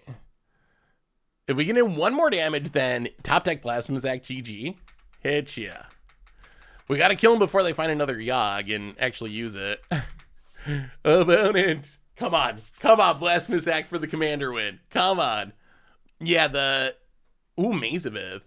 Yeah, even just the mana base. The mana base would shake things up. I think you could print a whole set of it. Speaking of commander, what's your favorite and why?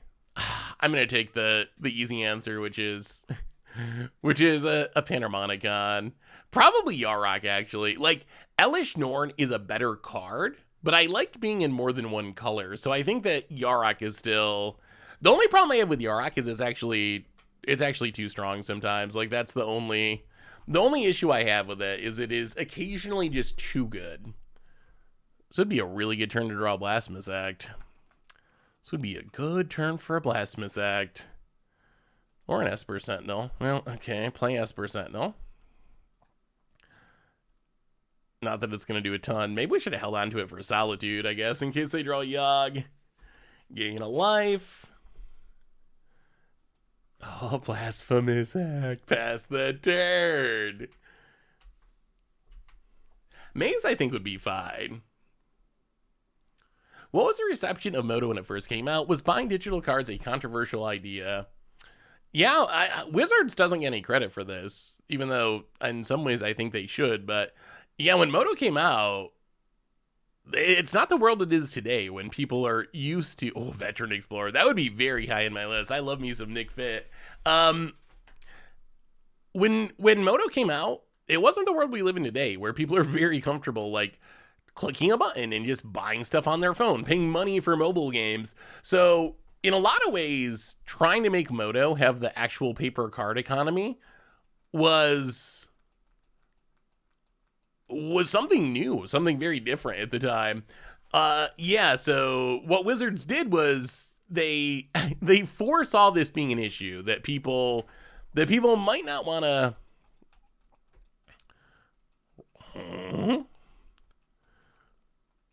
Okay. Our opponent is playing this in perhaps the strangest way I've ever seen. I really have no idea what our opponent's doing in this game. We will block him, block him, block.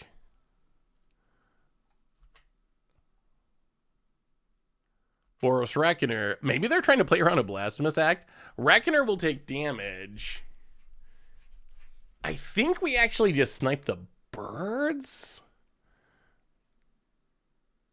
Yeah, let's snipe the birds. We don't want our opponent to be able to cast a Yogg if we can help it. That does not seem...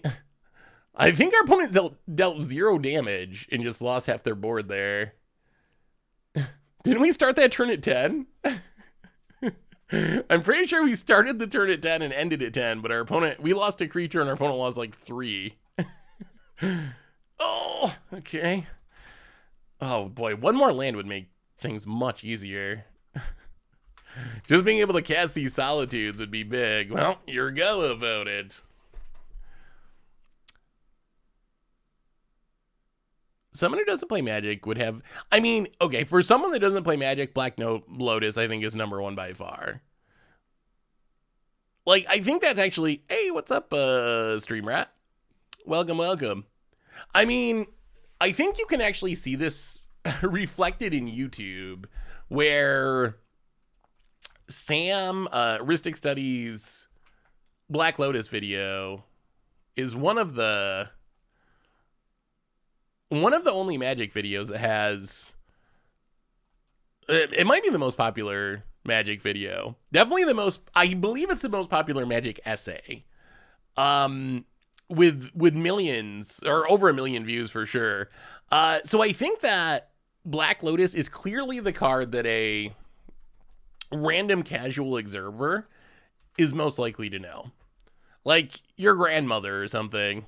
Their best chances of knowing a Magic card... Oh, that doesn't do anything, does it? Their best chance of knowing a Magic card is going to be Black Lotus. Well, Yeah, that was a silly attack. Hey, thank you, Stream Rat. Welcome to the stream. I'm glad you like the videos. Ooh, most iconic land. Who original duels? Probably. I mean, those are lands. Probably. I mean, Cradle Wasteland, Strip Mine, Maze of Ith, original duels, Shiving Gorge. Oh, this is kind of a blowout. Yeah, we've been waiting a while to be able to cast this. Solitude. Gain a life. Snipe the Strangle Root. Opponent's about to time out in game 1. This has been a battle. This has been a battle. Block here, also block here. Keeping creatures off the board also has value versus Yogg. Like, Yogg on an empty board doesn't do much. About it. Come on, fetch land to get another idyllic range to, or just blast 1, 2, 3, 4, 5, 6, 7, 8. Can almost Blasphemous Act. What is the most? Oh, Tron. Don't get me started. I think Gaia's Cradle beats Tolarian Academy just because Cradle's legal places. Well, okay. Get in for 1. Hitcha. What a weird game this has been. Quicksand. Sorrow's Path.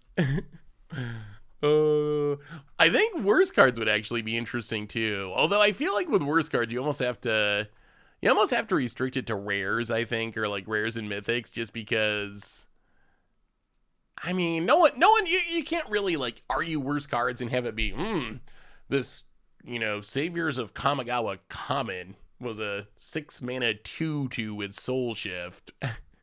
That doesn't make for a good conversation. So I think you gotta like restrict the criteria a little bit, but it is an interesting topic. Oh, Sorrow's Path. Oh, that card. Where's Mythics? I'm sure people have made that video, but that is a fun one. I have never made that video. This game is like 2-man draft decks hitting each other. I mean, that is perfectly fair of our deck. Our opponent's act like Yogg is a legit deck, but I guess it just, for whatever reason, is not lining up well with what we're doing this game. We've also, this Auriok Champion has gained so much life. Our opponent probably would have killed us like 3 times by now or something if it wasn't for that. Worst Silver Borders. I've never really gotten into Silver Borders, so I know a few of the like, I guess most iconic Silver Border card. I know a few of the iconic ones, but I've never done any like serious research into like best Silver Border cards. We did a podcast about which ones could be unbanned. I think that's about as deep as I've gone. Well, that's a Plains. I'll go to combat. Swing with the crew. It is turn 12. It is literally turning into a Commander game. We're playing Commander cards. We're 12 turns deep. We're a Soul Ring and a Rhystic Study away from actually playing Commander. What do you think about just making supplemental products modern legal? It's something I've talked about for a long time, but at this point, I am so on board with that. I don't even care. Like, I really, like, do it. More new cards, please. Just, like, you're printing them anyway. They're accessible in precons. Make a modern legal. What is the worst case that's going to happen? If you're printing Ragavans intentionally, can the stuff in the Commander precons... Another grist. Can the stuff in the Commander precons actually be worse? Not Pioneer. No. I don't want a Pioneer. Pioneer, I want to be this pristine format that is untouched by the evils of supplemental products. It's the one pure format left in Magic. But Modern at this point, what? I mean, it's already... I mean, Ragavans, Furies... Is Verticlad really going to be more of an issue? Is it actually going to make it worse? I mean, the whole Silver Border thing was just silly. I mean, didn't Mark Rosewater actually say that it flopped too? Like, didn't they do all this silver border stuff and then, ooh, Vindicator. Didn't they do all this silver border stuff and then the end result was it just ended up flopping anyway and no one bought it? The only supplemental set for Pioneer should be reprint set stuff already legal. Yes. Pioneer Masters would be great. Reprints, yes. More reprints, please, to keep the prices down. But I'm not ready for Pioneer Horizons at this point. I fear that it'll happen eventually. I think it's inevitable, but I'm hoping that's like 5 years in the future or something. I'm waiting. I don't want to do that now. I actually like that Pioneer is the one format where Vindicator. Pioneer is the one format where you don't have supplemental cards. I made something evil. Well, let me see, Doug. Also, hello, Doug. How are you? Good to see you. Good to see you. Oh, Nekuzar. Ooh. Speaking of Commander Precon cards, Nekuzar. This was the true name Nemesis Precon, right? I'm pretty sure I have a whole pile of worthless Nekuzars. Wait, has it gone up in price? Am I rich? Am I rich? Oh, it's $7 now? Oh my goodness, I didn't think this card would ever go up in price. I'm used to it being a bulk rare. They printed, the True Name Nemesis Precon. True Name Nemesis was like $50. So you could buy the Precon and immediately just sell it to make a profit off of it when it first came out. So, and it ran out. Like everyone bought the True Name Nemesis Precon. Anytime you saw it, anyone would buy it because it was just like so much extra value. No one bought the other Precons. So eventually Wizards released a whole bunch of the Grixis one to make up for that. So there was a huge supply of the Grixis cards. So there's just piles of Nekuzars around. So I didn't think those cards would ever go up in value, but eventually it went back up. Oh, that is a, ooh, wait. Eldritch Evolution. What are you doing over there, opponent? What are you doing over there? Nekuzar Stacks is interesting. An interesting way to, Omnixilus. Mana Barbs. This does look brutal, Doug. I like the idea of adding damage to Nekuzar's ability. I don't know if I've really seen a deck like that before. I will say, Doug, you make sweet Commander Brews. I don't know if I'd play that deck, but I could definitely see losing to Crim playing that deck.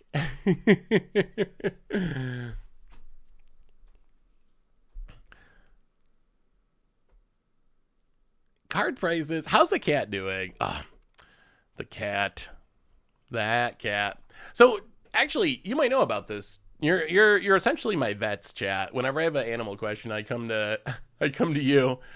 What does it mean when a cat rubs their face on things constantly? I swear, if Cece is not, yeah, if I find her, I'll try to get her on camera. I swear. So Cece, she does three things. She lays in the sun and sleeps, like she rules the house.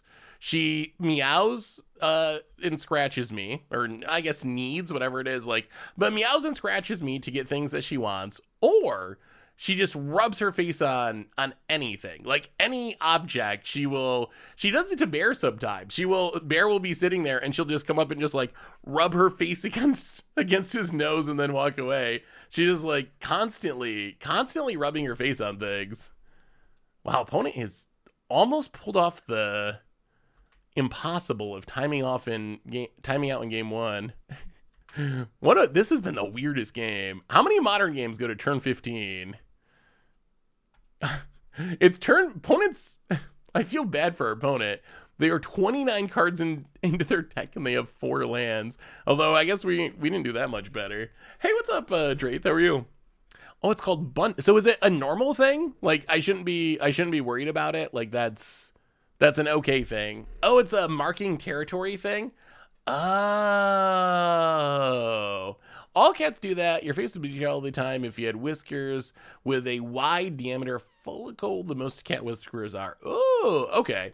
Oh, that's good. See, I've never had a cat before. I've never been a cat person. Oh, I wish we could have got the Blasphemous Act win, but I guess we'll just get the boring attack you with Boros wreck. I mean, I guess this game was anything but boring. This game was just weird. This was weird in every possible way. Counter on that per Sentinel. 3, 4, 5. Oh, we still don't have lethal.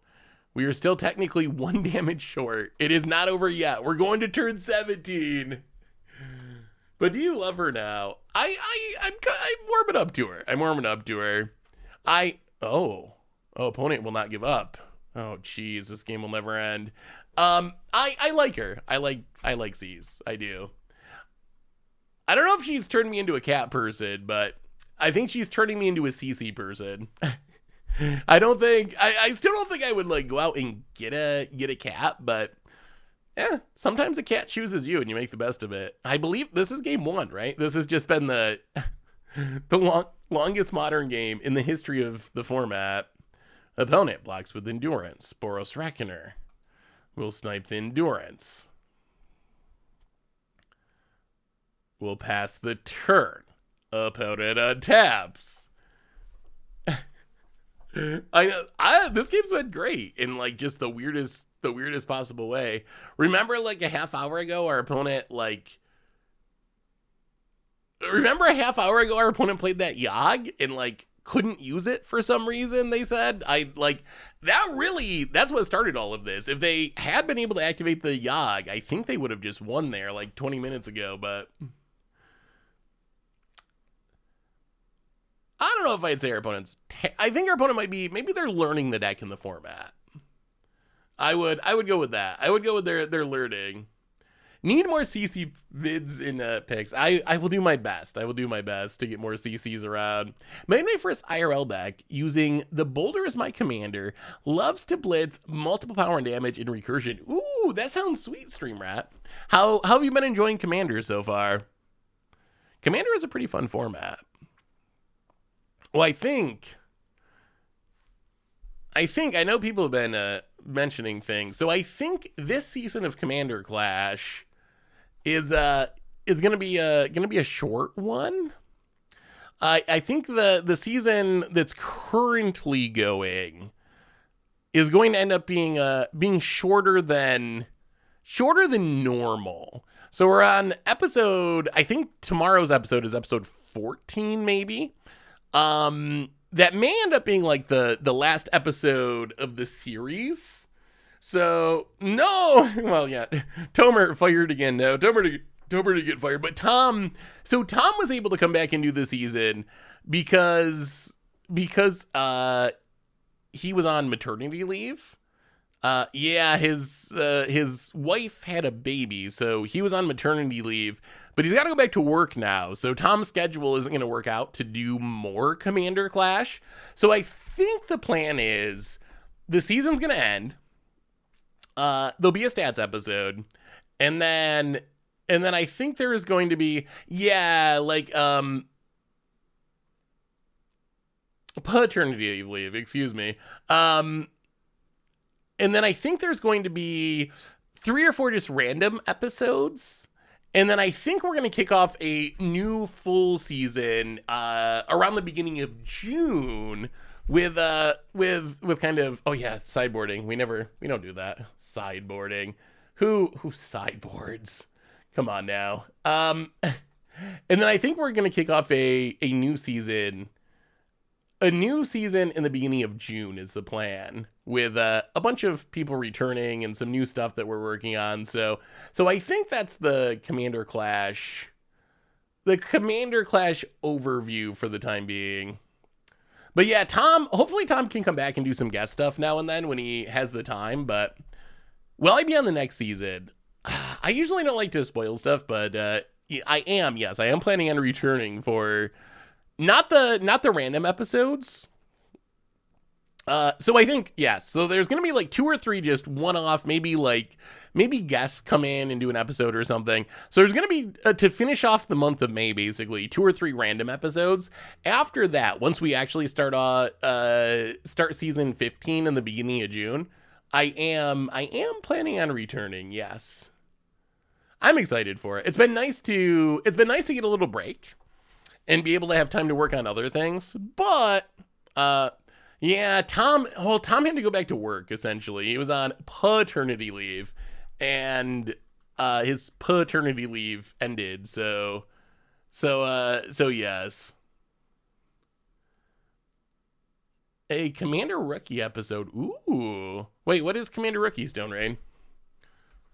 Yeah, I mean, I'm not super concerned about even our sideboarding here, just because I don't think there's any way our opponent wins twice in the amount of time they have. It seems very, very, very unlikely. Since we're playing Modern tonight, will you check out my Blue-White Super Friends control deck? Oh, I'd love to, Hotbox. And if you ever got a deck you want to show off, even if I'm not playing Modern, I do love Modern decks, so feel free to show it off. Super Friends control. Ooh. Snapcasters to fairies. This looks like a crim deck. This is a very crimmy deck. That looks sweet though. That looks like a solid blue-white control deck. Opponent. You gotta play faster. You gotta play faster, friend. 309. 309 is not a lot of minutes on the clock. Well, Auriac Champion. Go. Auriac Champion pretty much stops their combo, right? Like, because their combo is looping creatures from the graveyard, I don't think Yogg can really fully go infinite with a champion out. Least favorite card type. I don't know, probably Tribal. I know it's cheating, but Tribal just is like so lacking in impact. Is there any card type I dislike? Maybe Instants. Like, I like Instants overall, but they also mean counterspells stopping my jank, which is always disappointing. I don't like when that happens. Yeah, I guess draw. Ooh, but what about two Auriac champions? I don't think we even need to do anything. I think we just do nothing and play Auriac champions and our opponent can't win. We have a new donation from Lucid. $5 donation. So if they return to my LGS for Commander, they let you back, Lucid? After that Armageddon deck for the first time, I returned to my LGS for Commander Night and went the other direction from Omnath Land Destruction. Ooh, group hug maybe? Oh, Braids. Lucid, I respect your your ability to play miserable decks. Just I love that it's your first weeks at the LGS play Commander and you just go right to Land Destruction of Braids. That is amazing. About it hits us. Oh, hang on, let me play another Auriac champion. Actually, we'll probably play Vindicator. And then we'll look at the deck list. How was it, Lucid? Have you been enjoying your Commander experience? That's an aggressive land sacking. Have you been enjoying it so far? About it passes. Ooh, Hollowed Midnight. Well, okay. Yeah, let's see if we can set up for the combo kill. Maybe we can actually win this game in time. It seems possible. Yeah, let's just get a Plains. Phyrexian Vindicator. Gain some life. Always yes. Always. We should have done this a while ago. Just at the auto yields. Yes, yes. Back up to 18. I almost feel bad at how horrible this is going for our opponent. Let's see this Braids deck. Do you play any Pauper, Seth? I'm getting back into it and it's been a blast. I haven't recently. I have at various points in the past, but I haven't played Pauper in quite a while. Yeah, the deck looks super fun. Braids, I think this Braids is actually not super salty. Braids has a reputation because of the original, but this, there's a smokestack in there still. And it's a strip mine, respect. I always try to put a strip mine in my Commander decks. I don't think any of the rest of the Commander Clash crew does anymore, but I still always got my strip mine, or try to always have my strip mine. Yeah, that looks sweet. Thank you again for the donation, by the way, Lucid. Opponent gets in, hitting us back down to 17 until we play another creature. You're doing it, opponent. You've done, oh my goodness, we were so close. All right. Auriac champion. 1, 2, 3, 4, 5. Oh, this is actually kind of hilarious. Champion Tron, Pro Red, Blasphemous Act. Oh, that was a +1/+1 counter. Sweep the board. You know what? I think we got to kill the Grist. You can kill an Auriac champion. We'll get by with 2. Yeah, Smokestack isn't even very good, but are Commander games 2 of 3? No, Commander games are just they're pretty casual for them. I mean, it depends on your play group, but normally they're pretty casual and they're just one-offs. They often take a couple of hours. Like a Commander game being done in under an hour is a rarity, and there are certainly Commander games that can go for 2 or 3 hours. So yes, best of 3 would be an all-day project. Standard doesn't have any sideboard, but it's pretty fun. Ooh, let me see stream wrap. Ooh, treasures. Treasures are fun. Okay, well, let's Walking Ballista. I mean, I don't think there's any... This is the weirdest match. I have no idea what's going on with this match. We're kind of soul sisters now. The Blasphemous Act was very good. I don't know how our opponent actually wins this game. I don't think it's possible. We'll kill the birds just in case our opponent was thinking about casting things. Treasures A. I remember thinking this card might have a shot. Never caught on. I guess the damage is a bit too much. Plus, like, it's been a bad standard for mana dorks. It's a tough standard. I mean, people have pretty much not played them all together because they die and then you're so far behind if you're building around them. So it's been, I almost feel like they need to bring back one mana dorks.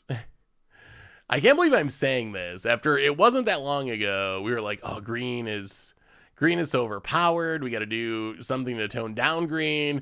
But I feel like we're at the point now where green is powered down enough in standard that they might actually have to like bring back. They might actually have to bring back. Are we blocking? No. Might actually have to like bring back Llanowar Elves or something. Yeah, cut down is one of the driving forces of keeping those cards out of the format. I'm surprised they didn't put Bolt into historic at least. I would like to see more of that. Remember, this is also Magic's 30th anniversary year. If there was ever a time, I would say, if there is ever a time that it would be worth considering doing those things, I think this is it. You know what? This is going to end with our opponent timing out. No, we will not concede this game. All right. An hour later at 30 life against Yogg, somehow, some way. Watson needs to find out. I'm surprised they didn't do that for the 30th anniversary. Like, bring back Lightning Bolt, Birds of Paradise, Llanowar Elves. Like, well, we got there in the strangest match of all time. This is a league. If you need any Magic cards, of course, we can get them from our sponsor Card Kingdom over at cardkingdom.com/MTG Goldfish. I'm surprised Wizards didn't embrace that more. Like, the actual 30th anniversary of Magic, the day Alpha released, is August 4th, either 3rd or 4th. But Autumn Jake, welcome to the Fishbowl. Thank you so much for your subscription. Big super for you. Thank you. I'm kind of disappointed we didn't see that. Like, put some of those iconic cards back in standard. Like, what you're doing is great. You've made some great sets. Kamigawa was great. 40K was great. March of the Machines, Brothers War, those sets are fine. Like, it's not like it's going poorly, but I would have loved to see. I don't know. I feel like Wizards does not embrace the game's history as much as it should. I feel like, compared to every competitor, what Magic has going for it is 30 years of history. Compared to Hearthstone and Marvel Snap and whatever, Teamfight Tactics, and name one of those competing games, what Magic has is 30 years of history. That is its competitive advantage. That is what Magic has that those other games don't have. In Wizards, you can see, like, whenever they you know, poke at that a little bit, they have huge success. They are just apparently skeptical of old border cards, but then they bring back old border cards and they are a huge success. Time Spiral Remastered goes wild. People love the old border cards. Every time they do that, they have huge success with it, but for some reason they're just like hesitant or unwilling to really take advantage of that, and it makes me sad. You would think the 30th anniversary year would be the time. Like, if there was ever a time to just fully embrace the game's history, it would be this. And instead, so like someone said, it was, you know, $1,000 proxies. The F&M promos are cool, though apparently the supply hasn't been high enough for the, like, through the history ones. But they could have done so much more with that. Like, this isn't like a boasting thing or whatever, but I feel like we've done more on the Goldfish YouTube channel to celebrate Magic's 30th anniversary than Wizards has in a lot of ways, with a lot of the, and that's just because I love the history of the game and I respect the history of the game and I find it really interesting. But yeah, I don't know. I feel like a lot more could be done there. Just think of the investors, looking at the market trends overall. Trading cards are just never in a good place. Yeah, that might be true. Yeah, saving up the 31st anniversary. Wizards is going for the big 3-1. Oh, yeah, I mean, that would have been sweet. Oh, boy. Yeah, wouldn't it be cool? Although, actually, you don't want to draft alpha. I don't know. Did anyone watch the beta draft a few years ago? Remember at the Vegas? I don't remember what year of Vegas it was, but they did a beta draft at Vegas. You could win qualifiers to get into this draft of actual beta. The format is so bad. Those early sets were not designed for drafting. There's like, it was still entertaining. Like, just the nostalgia of it was cool, and the nostalgia aspect was cool, and it was cool to see, like, wow, they like opened a Mox or whatever, what ridiculous high value cards could be pulled. But the actual draft format is really bad.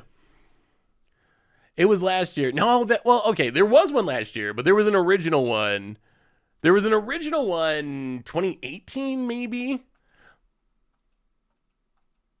There was one a few years ago they actually streamed. The one last year was disappointing because they didn't actually really cover it from what I remember. The first one they actually had like the full coverage and the casters doing it and all that stuff, and it was super sweet. Yeah, it was like I think it was the first Vegas I went to, so it's probably 2017 or 2018, I would say, somewhere in that range. Well, Thalia. Well, gonna hit you. I wouldn't be surprised if they do some of that with the 30th anniversary edition. Apparently, there's probably a warehouse full of it since they decided not to sell all of it, or we find it in a dumpster at some point. we're gonna get those pictures from the dump. Yeah, it was a Rochester draft. You're correct. My rice is finally getting moldy. Sake making is weird. How long does it take to make a sake? Found it. Dry to the Ilsen Grove and even more lands. All right, frightening. Well, Marsh Flats and crack Marsh Flats. And get a Plains and Boros Reckoner. This deck has played the weirdest games. It has played the weirdest games. Play the land past the turn.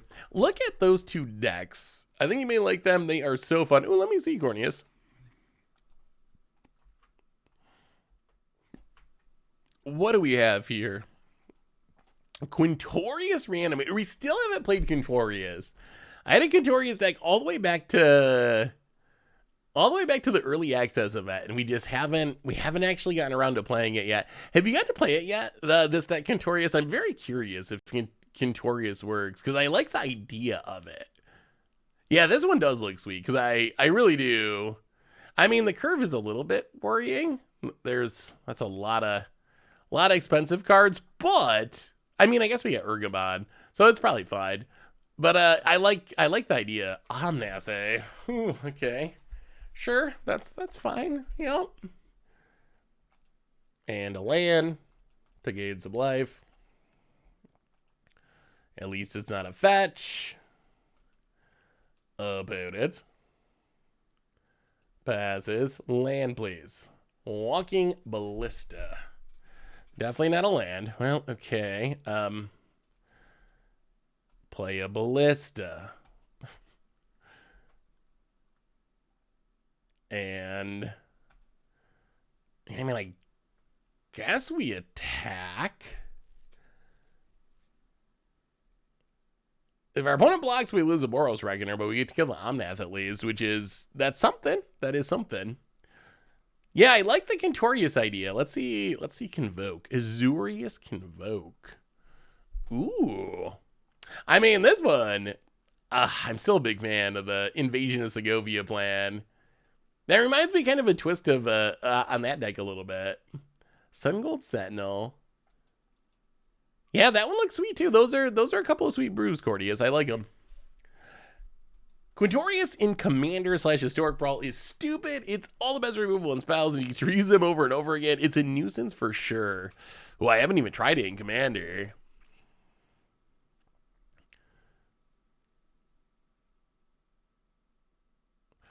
Oh yeah, Fable. We mentioned her. So do you think there should be bannings in Standard based on...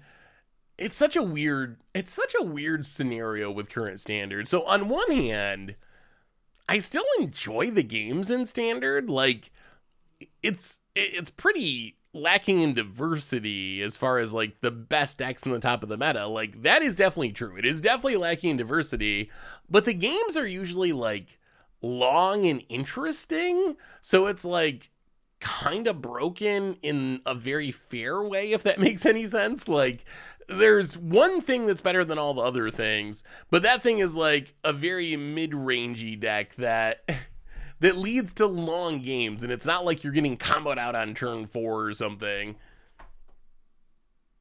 50% Grixis / Rakdos is so much, though. My worry is like, even though I'm enjoying the format now, my worry is I don't know if I'm going to be enjoying the format in a couple of months. That's kind of my concern. Wait. Oh, I was like, where did this free Supreme Verdict come from? But it was just an Omnath Supreme Verdict, of course. Opponent. There's such a long time until rotation. Oh boy. There's such a long time into rotation that I don't know. 2 months from now, are we still gonna wanna play a Standard where 50% of the time you're playing the same deck? That's my worry. Do you think that maybe they're balancing Standard for best of 1? Midrange is naturally weaker there, so maybe they're pushing midrange cards. I do think that best of 1 has had a really, really huge impact on Standard. I think that a lot of the things that people blame on Commander are actually probably more attributable to designing for best of 1. When you see people, obviously Legends are a Commander thing, but when you hear people talk about, whatever, Standard is not good because it's designed for Commander or whatever, a lot of those flexible cards, I don't think they're designed for Commander. I think they're designed for best of 1. I think that's actually what they're designed for. So I think best of 1 has actually had a very, very huge impact on Standard and on other formats as well because of Wizards designing for it. Growth Spiral. So yeah, I think that has had a really big impact. I mean, I think there's a whole bunch of things that have made the game what it is today. Like rules changes, design changes. You add all that together, and that's what gets us to the place where we are now. Not rich, so I made this on Arena, but it's my absolute favorite. Ooh. Come on, can we untap with this Vindicator? Oh god, that's a lot of mana of many, oh my goodness, of a lot of colors. What is happening? What is this, Bring to Light? It gotta be Bring to Light with mana. Oh, are they? Oh, it is Bring to Light. Oh, it's got to be Bring to Light Scape Shift, I guess. Okay, boo. 5 color Bring to Light. No, money pile Scape Shift, essentially. Well, Blood Moon seems good. That seems like a good one. Blood Moon and maybe the Thalion. This combo's not actually that easy to pull off, is it? Have we have we actually gotten a straight up Blasphemous Act win? We've gotten Blasphemous Acts for a lot of value. I think we've gotten one. We might have gotten one actual Blasphemous Act win, but I feel like we haven't really gotten that many Blasphemous Act wins, which is a little awkward. I feel like we need more mana. That's been a big issue. Just like not getting past 3 lands has been a thing that keeps happening. Corrupted Gods, eh? Ooh. Druid Hazoret's a sweet card. Ooh, Realmbreaker. Putting a bunch of Praetors into play with Realmbreaker is definitely super fun. Oh yeah, we did a Realmbreaker thing in Standard that was pretty sweet. Yeah, that one does look fun. Fable's so busted. That card is so busted. So busted.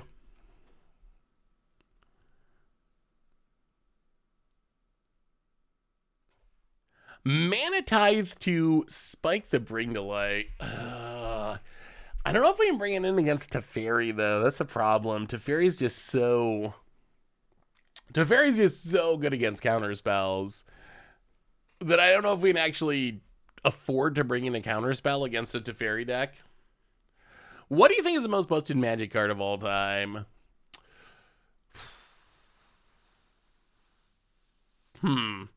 I mean, I think it really comes down to 2. It's really either we'll bring in one Mana Tithe, sure. I mean, I do like Mana Tithe. I think it's one of 2. I think it's either Black Lotus or it is Luris. Specifically, can't even keep this. This hand's not very good. This deck does not believe in mana. All right, I mean, I guess we're gonna try this, although I don't feel good about it. Oh, silly. I wonder how someone had success with this deck. Probably the right matchups, I guess. Esper Sentinel, go. I think it's Black Lotus or pre-errata Luris. I think the original Luris might be the most broken card in the history of the game. Even Black Lotus does not start in your hand every game. Like that, it still blows my mind, that mechanic, everything about it. Like, I don't know what Wizards was thinking. I really cannot comprehend how they made the decisions that they made with that mechanic. Absolutely mind-boggling. But yeah, I think like Lures was a really good card that was like Lures was still banned in multiple formats after they errated it to make it cost twice as much. Like, what if let's say they took Black Lotus and made it cost twice as much mana? Well, I guess 0 times 0 is still 0, right? So if you double 0, it's 0. But you know what I'm saying? Like, let's say Lotus cost 1 mana instead of 0 mana. Let's say that happened. The card's significantly worse, way worse. I guess a Lotus that it would probably still be like sort of playable, I guess, but it would be a huge drop in power. On the other hand, Luris, you could literally double its cost from 3 to 6, and it was still needing to be banned in multiple formats. Lotus is still busted at 3 mana. Is it though? Oh no. Yeah, I think biggest takeaway from this deck, play more lands. 21 is not seeming to do it. Command should have been strict monocolor payoffs like CC mana costs. Can't have any C non-land cards in your deck or something. Yeah, I mean, I think there's ways you could have made it work. Wizards could have made it work, but I still think it's a bad mechanic that I don't want in the game. Like, there's so many things wrong with it. The extra card in hand, the card advantage, the fact that you see it sitting there at the start of the game, making the formats and the gameplay feel less diverse because it's always the same card sitting there. Like, even if they could do it right, I don't know if they should. It might be one of those things that, yes, you could balance it, but in reality, we don't even, the game is better off if we just don't have a mechanic like that part of it. Lutri. I mean, in some ways that's the most busted one, right? Like Lutri was pre-banned in Commander.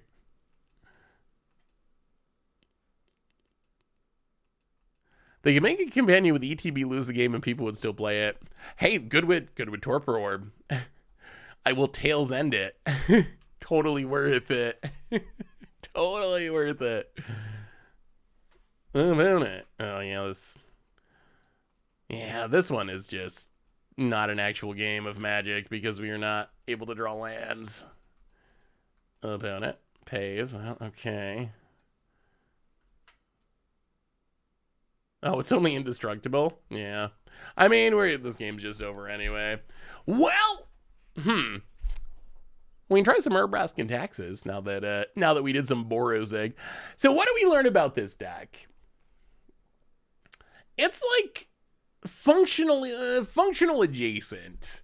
I will say my biggest criticism of the deck would be it really should be playing more lands. I don't think 22 is enough. The deck, here's what I think. I feel like this deck is kind of an early build, and it almost feels like the person who built the deck is trying things out. It's got the Vindicator, Blasphemous Act, Boros Reckoner combo stuff going on. So we got this pile, but then there's also well, what if we play a little bit of the Heliod combo, but don't really play many copies, so we're never really going to draw it, but we might accidentally draw it, and if we don't draw it, then what's it even doing in our deck? And there's random ballistas. So it's got this pile that is a combo, but isn't fully supported. And then it's got this pile that is just kind of just white stuff that's fine, good white cards, I guess, in the format.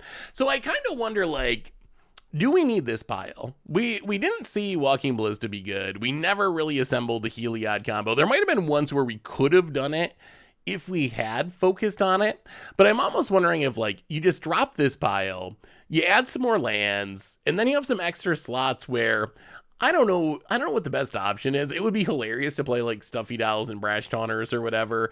I don't know if that would actually improve the deck.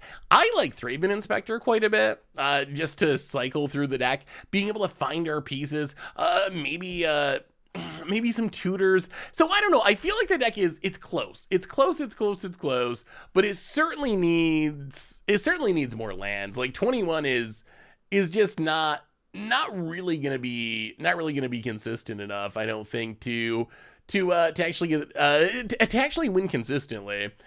Yeah, I think this is a deck that 5-0'd a while ago, but it has not 5-0'd since. And I think a lot of times when you see a 5-0 and 2 or 3 weeks go by and there's no more 5-0s with the deck, I think a lot of times that means it's probably some amount of hot running.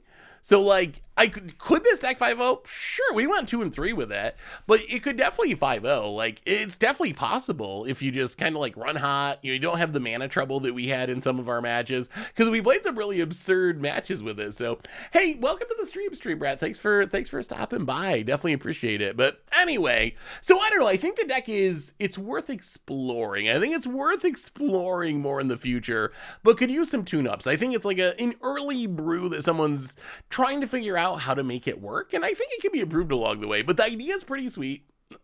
In some matchups it's insane, in other matchups not as insane, but let's avert your eyes, chat. Desktop incoming. That's not that bad. It's only half full. Half full's not bad. Let's try a little Urbrask and Taxing on Arena. Do some exploring. Building a deck around a 3-drop that doesn't win the game immediately is a bit sus. I mean, sure, but I don't know. We want decks to be able to be built around cards like that, don't we? I do. I want to be able to play 3-drops that don't immediately win the game. If we actually end up at the point where your 3-drops got to win the game immediately, what kind of game is that even? How did you get the picture? How did you get the picture of my desktop? You got the Ragavan wallpaper too?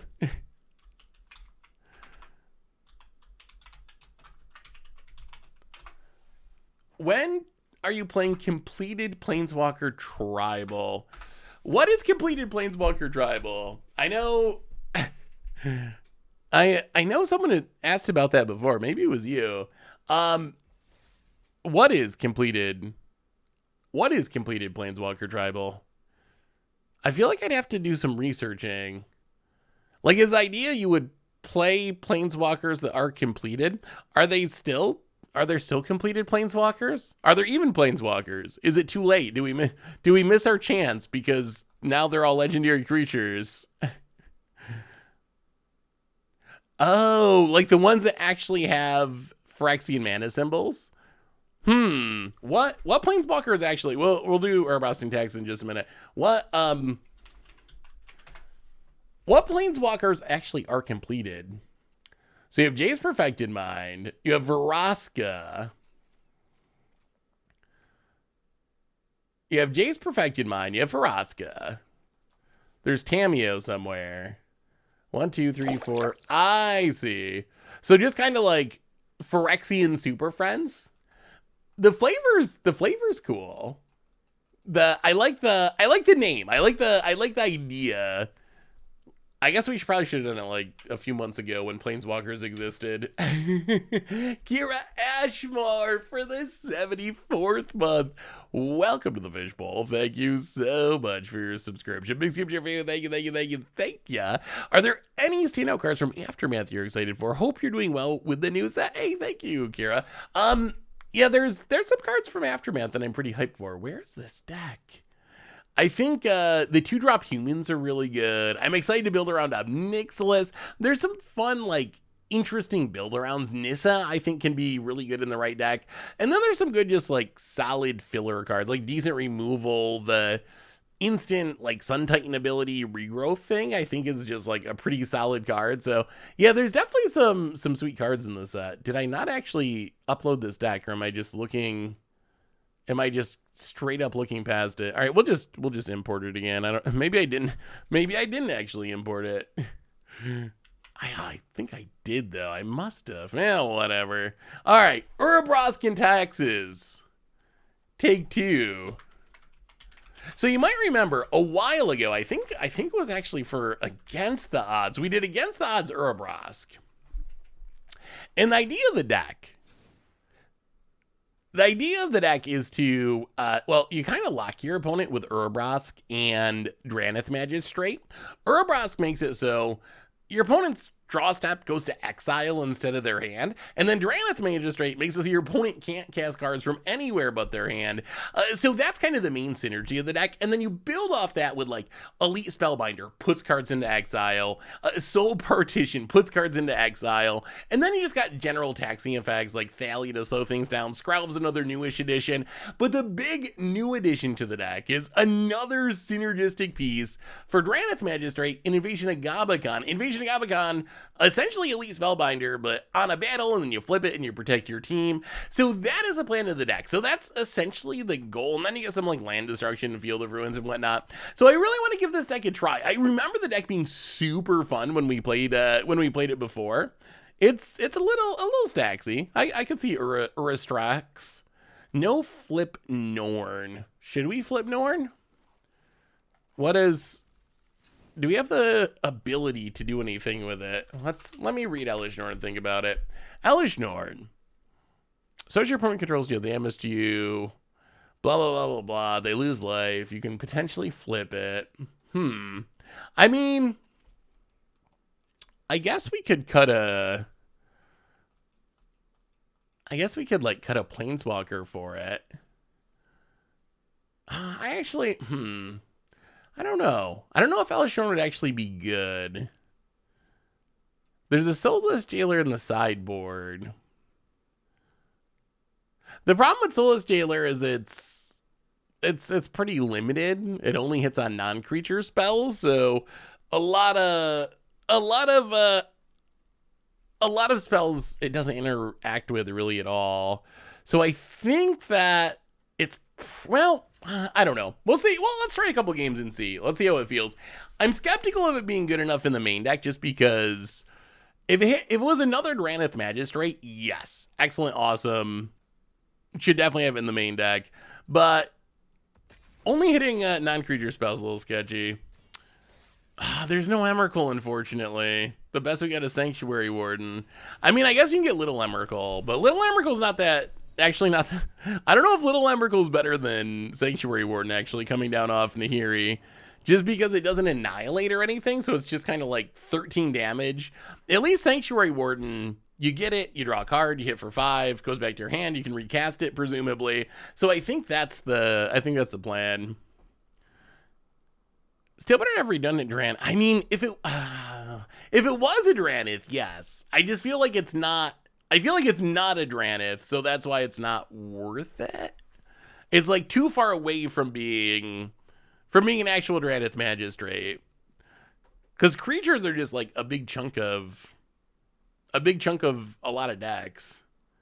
But maybe we'll see. Maybe it's better than I give it credit for. Yeah. This one seems fine.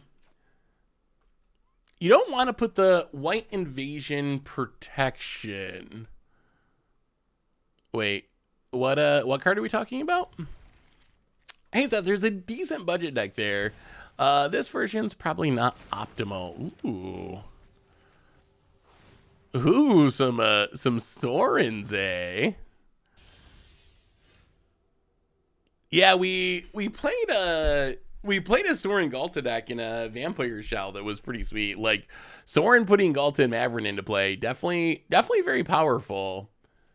I didn't realize that Sorin was cheap enough to potentially qualify for... Oh my goodness. Wait, how did you get that to fit into a budget? Oh, I guess... Jeez, yeah, that's tough. Sorin being 20 bucks a copy is... Whew, that makes it tricky to get under budget, but yeah, I like the idea. I think there's definitely something there with the... Sorin Galta and Mavrin plan. Oh yeah, I guess I should. Hang on. There we go. Our opponent's dredging, eh? Interesting. Well, I don't know how this is going to go in game 1. We got a bunch of rest in pieces in game 2. Opponent gets in, hits us down to 18. Wow, no lands.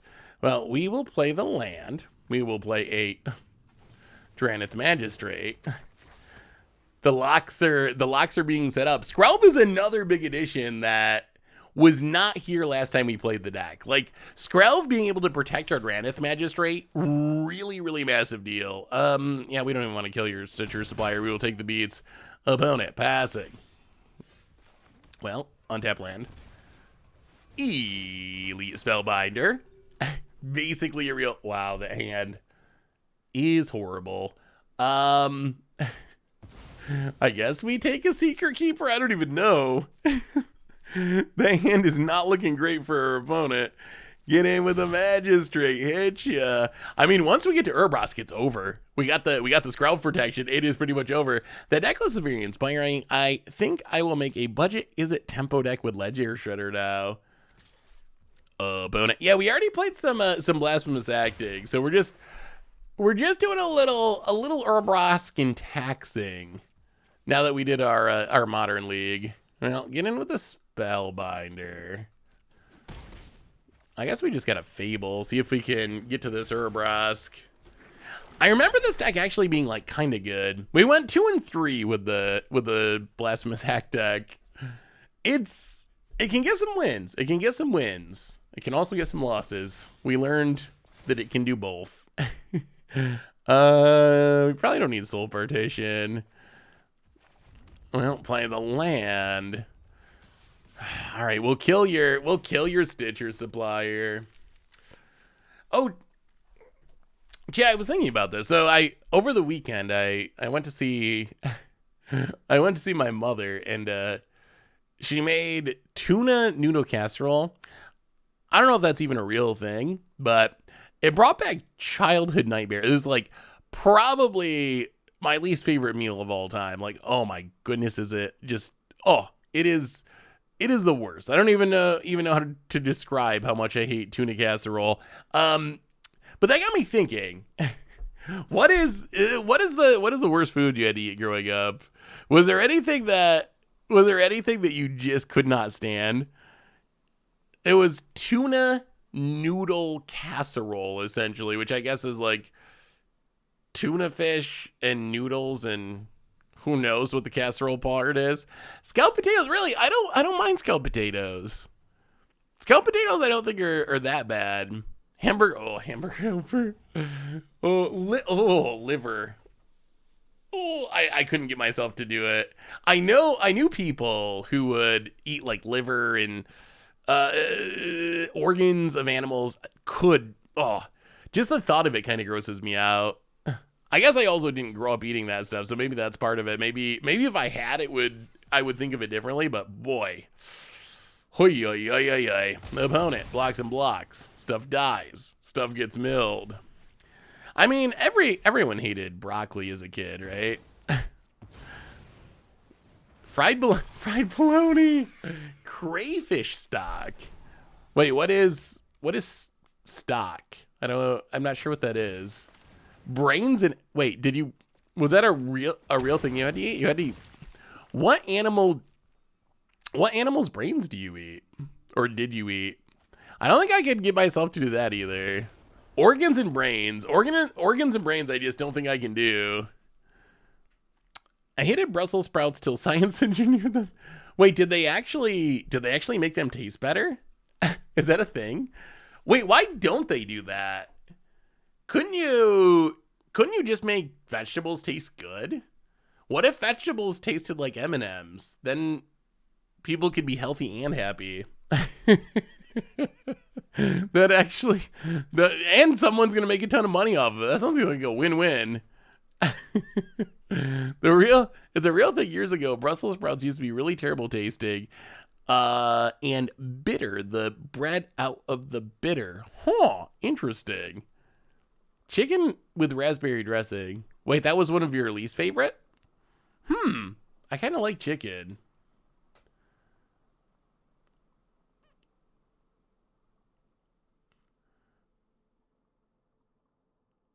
Yeah, Brussels sprouts now don't have chemicals in them to make them inedibly better. I mean, I don't really like Brussels sprouts anyway. There's not a ton on the green food list that I actually like. Actually, is there anything? Come to think of it. Is there anything that's green that I enjoy eating? But not the biggest vegetable fan. I mean, vegetables. Who needs them? Actually, you should eat your vegetables. They're very healthy. I should eat more vegetables. I do like fruit though. Fruit is like the cheat code. I tried snarky skunk. I really did. I dated someone who was a vegetarian at one point. So we got a sideboard. I dated someone who was a vegetarian at one point. So I tried to go vegetarian and I made it like a month, but I spent that month essentially eating like chips and I still don't eat vegetables. I was like a vegetarian who did not eat vegetables. So it didn't work. I gave up and went back to eating cheeseburgers and steaks and pepperoni on pizza.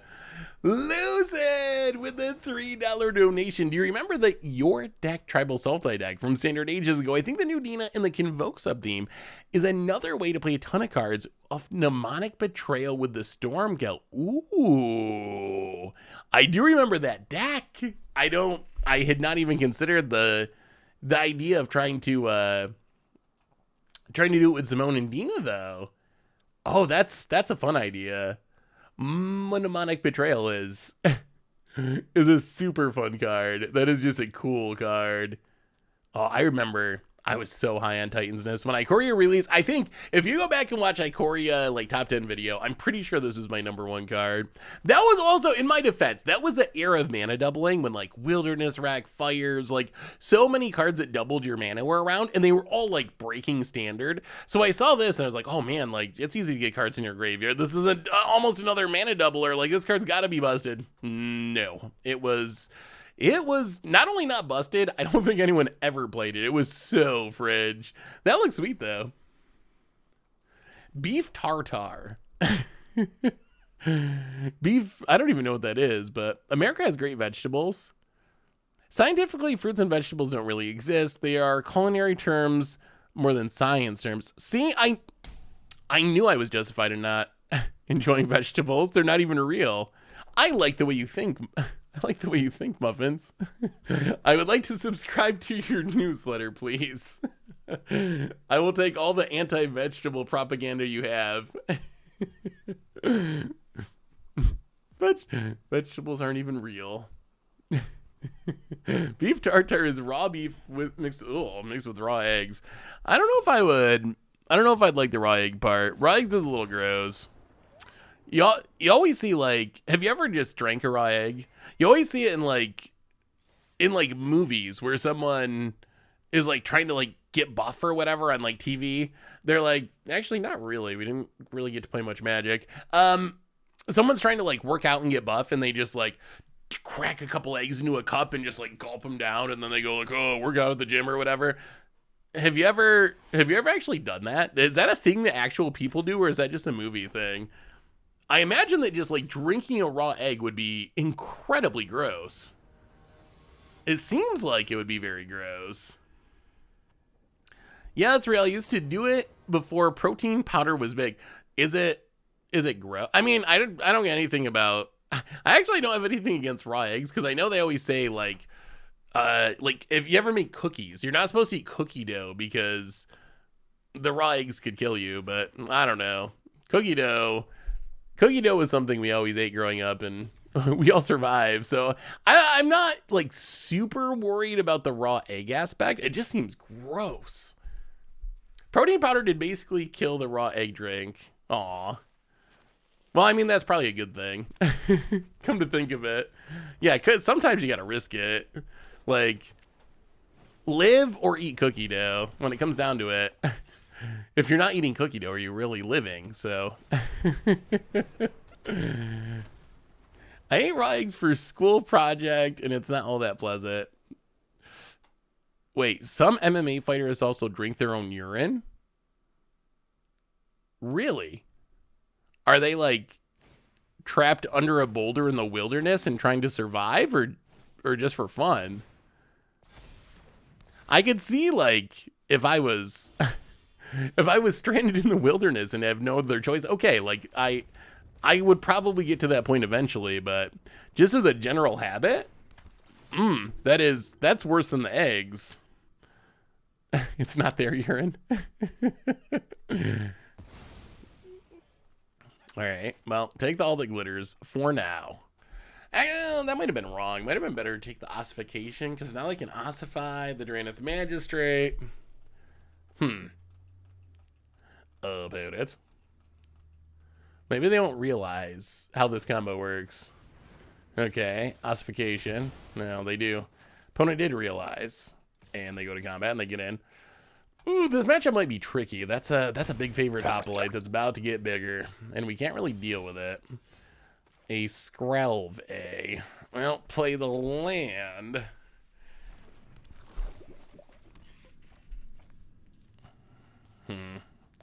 Well, we need something lucky to happen. We're gonna pass. Maybe this Ajano can save us. Gus Gold, welcome to the Fishbowl. Thank you so much for your subscription. Big soup cheer for you. Thank you. About it.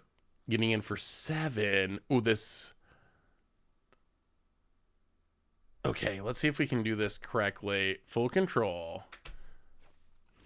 Block.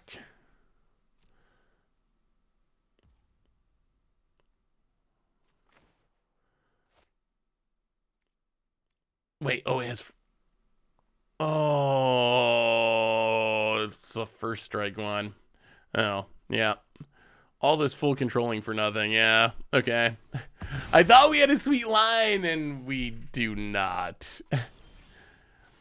So the reason to use full control is... Yeah, we're definitely losing this one. The reason to use full control is, when it comes to cards like a Jano, a lot of times the optimal time to use them is after the damage has been dealt, if that makes sense. So you want the creatures to damage each other, but then you need combat not to have ended, or else then you can't use the Jano. So the only way to get to that on Arena is using full control, unfortunately. Wow, it's a lot of damage in the exile zone. Yeah, I think we actually messed this up. Oh yeah, we're super dead. Yeah, I think we messed this up. I think we needed to... Yeah, there's no way out of this. I think we needed to play it differently and take the Ossify and leave the all that glitters, and we might have had a shot. I think that's where we went wrong. If we done it the other way, maybe we just die because I get to play all the glitters right away, and this thing's huge. But we would have got to keep the Dranith Magistrate, which might have mattered. Bone Crusher, Magistrate, and that's a big favorite Hoplite.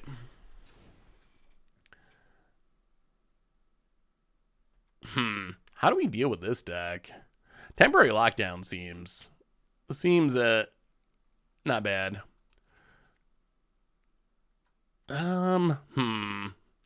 Knockout Blow, Rest in Peace, Invasion of Gabakhan.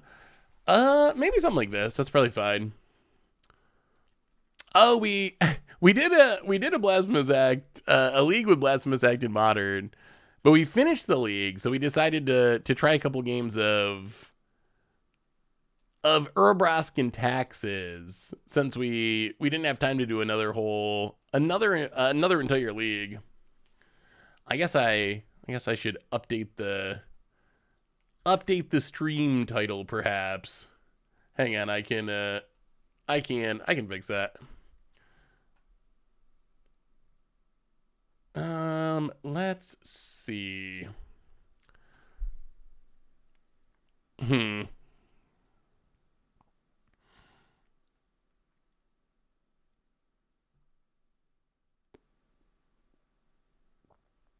All right, what are we sideboarding out?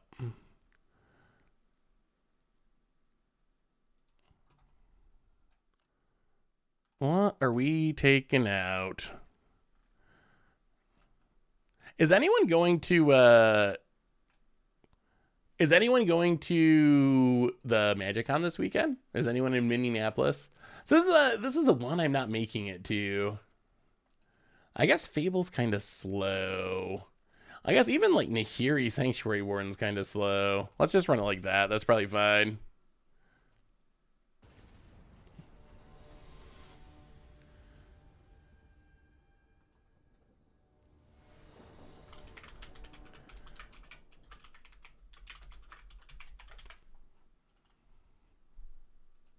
All right, we will play first. Going on Sunday, nice. I mean, the last one was fun. It seems like they have definitely improved them. They've been improving them. I will give Wizards a ton of credit that, like, a lot of problems with Vegas last year, but Philadelphia was a lot better than Vegas. So I think they're definitely trending in the right direction. I've only been into Magic since September. What exactly do people do at a MagicCon? So it's kind of, have you ever been to, I don't know, Gen Con or any sort of convention? It's essentially the Magic version of one of those. So there's tons of places to play Magic. So if you want to play Commander or play, there's all kinds of tournaments and drafts and stuff like that you can do. So tons of opportunities to play Magic. There's like panels of people talking about Magic. Tons of vendors, so you can get any cards that you need, or you can sell cards there to the vendors. So mostly stuff like that. Usually I go and just play a bunch of Magic. Typically just jam Commander games with people, but yeah, you could spend like literally the entire weekend drafting if you wanted to. For example, like there's just tournaments running like 24/7 from morning to night. So it's, if you like Magic, it's an experience for sure. Any big MTG events in Hartford, Connecticut area anytime soon? I don't know. I think not that I've heard of. Doesn't mean that there aren't any, but all right, opponent back to the ossification. A downtown Vanguard is going to be an issue. Cartouche. Yeah, I think, what's the next one? So there's this one. I believe the next one is Barcelona, Spain. And then I think it's Vegas. And then I think I'm going to try to do the Summit this year, the Utah one. Which is not an official MagicCon, but also apparently pretty big. I didn't make it last year, but... Light pause. Oh, God. Oh, light pauses. Yeah, it's going to be hard to get out of this. Light pause gets another aura. Not looking great. And it's Akaya's ghost form on the light pause, so we can't even kill it. And that's 8 damage. Ay, ay, ay, ay, ay. Yeah, auras is brutal. Brutal, brutal, brutal. That can be so fast. Too fast, apparently. Well, discard and also discard.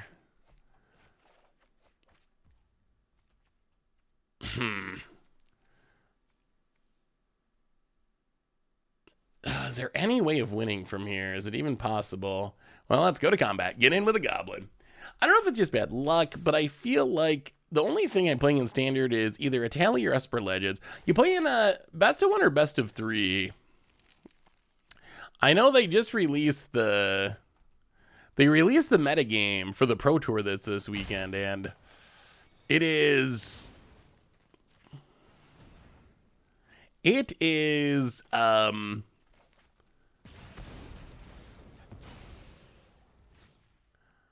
Opponent gets to get it back, and we got to do it again.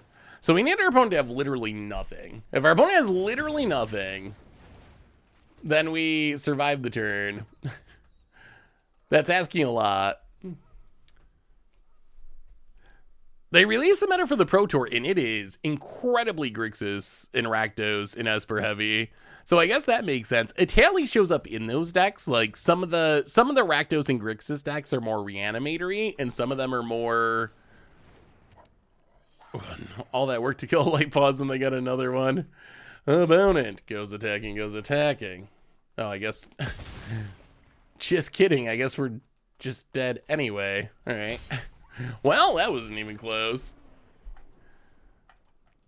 I keep forgetting. Yeah, I mean, apparently best of 1 is the way most people play Arena. Which, I don't know. Best of 1 could be fun at times, but I think it would kill my love of the game, honestly. I think if I could only play best of 1, and that was my only option, I think it would end up eventually like Momir, kind of. Like, you know how Momir... If you ever played Momir can be really fun, but after I play Momir for a certain number of matches, eventually the variance of it starts to drive me up the wall, and I just can't deal with it. I'm just, oh my goodness, like everything is just so random and luck based, and I get a little bit of that same feeling when it comes to best of 1, where it's just like such a high percentage of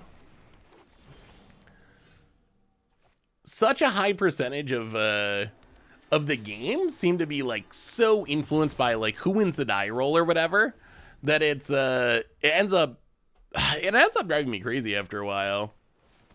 I do like, there are certain times in certain decks that I really enjoy playing in best of 1. There's like, sometimes there's really janky combo decks, like graveyard combo decks. We played that, like, make a ton of Torrential Gearhulks by getting all the copying spells out of the graveyard. We played that deck. That's a deck that I don't think would ever have a chance of working in best of 3. I think it's essentially just impossible that it'll work in best of 3 because there's so much graveyard hate. But that's a deck that's like perfect for playing in best of 1. Oh boy. Storm the Festival, Cavalier of Thorns. Well, I guess we gotta take the Cavalier. Play the tap land. Pass the turn. Hope Pelucranos rotates. Hey, what's up, Coragino Graham? How are you? Good to see you. Good to see you. Welcome, welcome, welcome. About it.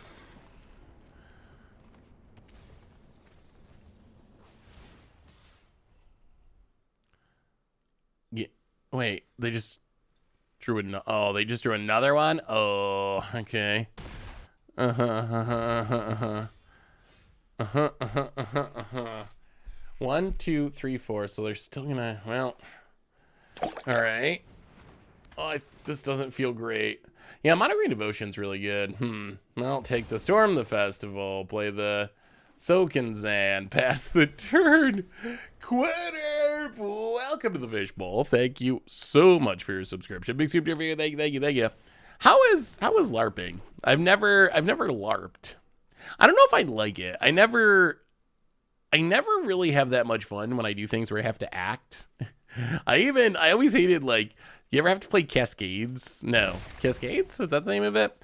What's the game where you have, like, a word that you're supposed to act out and other people are... Charades. That's what it is. I always hated having to play, like, charades. If there was ever a thing and that was a thing, oh my goodness. I never felt comfortable acting.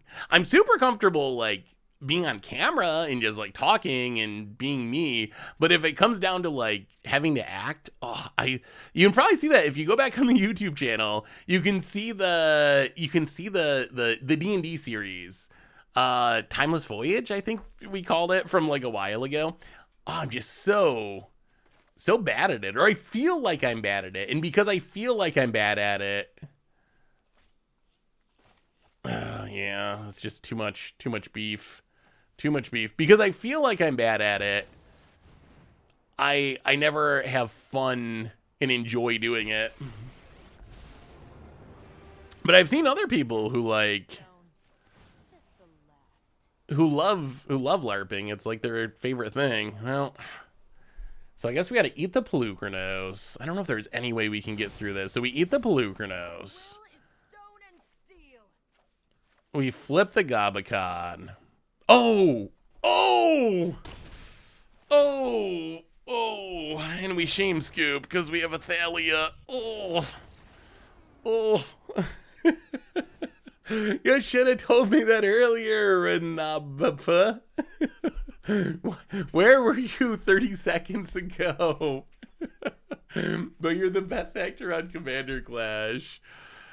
Oh, yeah, I did not, well, That's actually kind of a weird little non-bow in our deck, isn't it? I was super hyped about Invasion of Gabacon in the deck, but it is a little awkward that Thalia taxes. I don't think that's like... I don't think it's a deal breaker. I don't think that means like it's not worth it, but that is something that's worth keeping in mind. That is a tiny bit of a non-bow. Is there any way we can keep up with mono green? I mean, they have a lot of important planeswalkers. I did a Vampire LARP earlier in life, but the event I used to go to was crazy fun. Yeah, it sounds interesting. I don't know if I do it personally, but I know I've seen people who really enjoy it. Well, all right, right at the Magistrate Gabacon.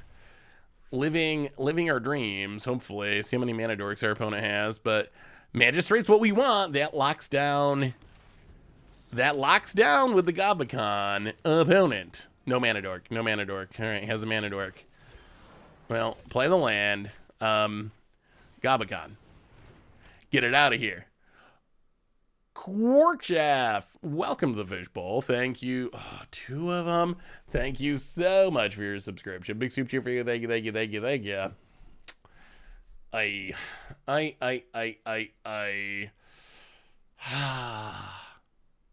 Oh, thank you, Stone Rain. Hey, what's up, WeHD? How are you? Well, I guess we take the old growth troll. I guess Pelucranos is slightly more beatable-ish. Opponent, Pelucranos. Well, okay.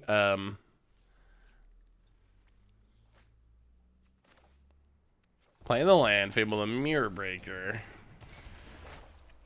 All right, no Karns, no whammies, please. I mean, okay, Mana Dork. I wouldn't be shocked if there was D&D at some point in the future, just because just because Tomer loves it. Tomer is like a huge fan of D&D, so I could definitely see it happening eventually. Well, Gabakon, you take the Cavalier. Dranith Magistrate. Yeah, pass the turn. All right, I mean, opponent unfortunately going to be able to flip this Pelucranos, which is pretty frightening. Unclear what we do about that. We got to find the bounce spell. Soul, whatever. Soul Partition would be very nice here. Opponent getting frisk. Whoa, this lets us flip Gabakon, though. Okay. Okay. Well, I mean, here goes nothing. We go to combat. Attack a Gabakon. Hit the Whoa! Wait, you have Pelucranos! You have Pelucranos! Why'd they scoop? We taxed him. I mean, we could attack that turn and still play the Urabras, so it didn't really make a difference. Like, we needed to attack on one of the turns. I guess we would have the Urabras with haste if we attack last turn with it. But I don't know how much the four hasty damage really matters compared to... if temporary lockdown was 3 or less, it would be so good in this matchup. Run it back. Silver Fox, welcome to the Fishbowl. Thank you so much for your subscription. Big super here. Thank you. Yeah, Dranith Magistrate. Honestly, like, overall, I prefer hate cards to be symmetrical, but we'll give this one a pass because our deck would not function otherwise. Ooh, no Mana Dork. Okay, that's nice. This probably means they have the enchantment, though. Opponent has the enchantment, though. Wolf Willow Haven. Well, play the land. Dranith Magistrate. Go. This is a yeah, I guess I call it a taxes deck, but prison is probably a fair name for it too. Basically, we're trying to play cards that take cards out of our opponent's hand and put them into exile, and then keep our opponent from casting them with Dranith Magistrate is kind of the main plan. Unfortunately, our opponent's just kind of going off, so to speak. They have a lot of mana over there, and we haven't had any of our taxing stuff, so this is probably going to be bad for us this turn. Vorinclex, okay, I don't know how we beat a Vorinclex, but it could have been worse. There are worse things that could have happened. We have a new donation from Grickshaft. Thank you so much. I just subbed because I wanted to say I enjoy your content and the way you engage with your community. You're very down to earth and give great info on a lot of stuff. Well, Grickshaft, thank you so much. I definitely appreciate it. And honestly, as much as a sub and the donation, I appreciate the kind words. Like, seriously, I very much appreciate those. Well, okay, let's discard. I still honestly, I'm still amazed, really. Every time, I still haven't gotten used to it. Like, I still haven't, the down to earth thing made me think of it, but every time I do a stream, I still, like, have the thought in my back of my head, is this going to be the day when, like, just no one shows up? Is this the one? Is this the one? Like, I've been doing this for almost a decade now, and I still haven't come to grips with it. It's like one of these days, I'm going to fire up the stream. No one's going to be there. It just, goes back to normal, makes complete sense. It hasn't happened yet.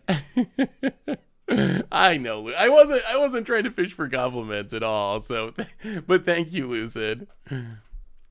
What does it mean for a magic card to be symmetrical? So, well, I hope we draw Thalia. Actually, okay, so we have Soulless Jailer here. Soulless Jailer says, permanent cards in graveyards can't enter the battlefield.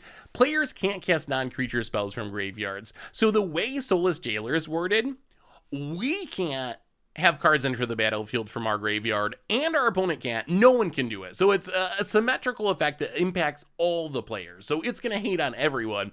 Compare this to Dranith Magistrate. It just says your opponents can't cast spells from anywhere but their hand.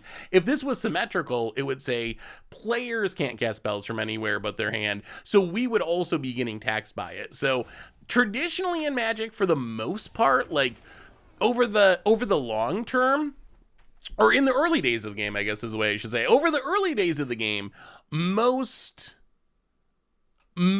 of the hate cards were symmetrical. On the other hand, in recent years, we've seen many more non-symmetrical hate cards that only hurt your opponent. Has the Goldfish viewership grown or stayed about the same during the pandemic? So Magic Twitch is just down altogether. Like, so I think Twitch is down. The Goldfish YouTube has actually grown over the last couple of years. So the YouTube has grown.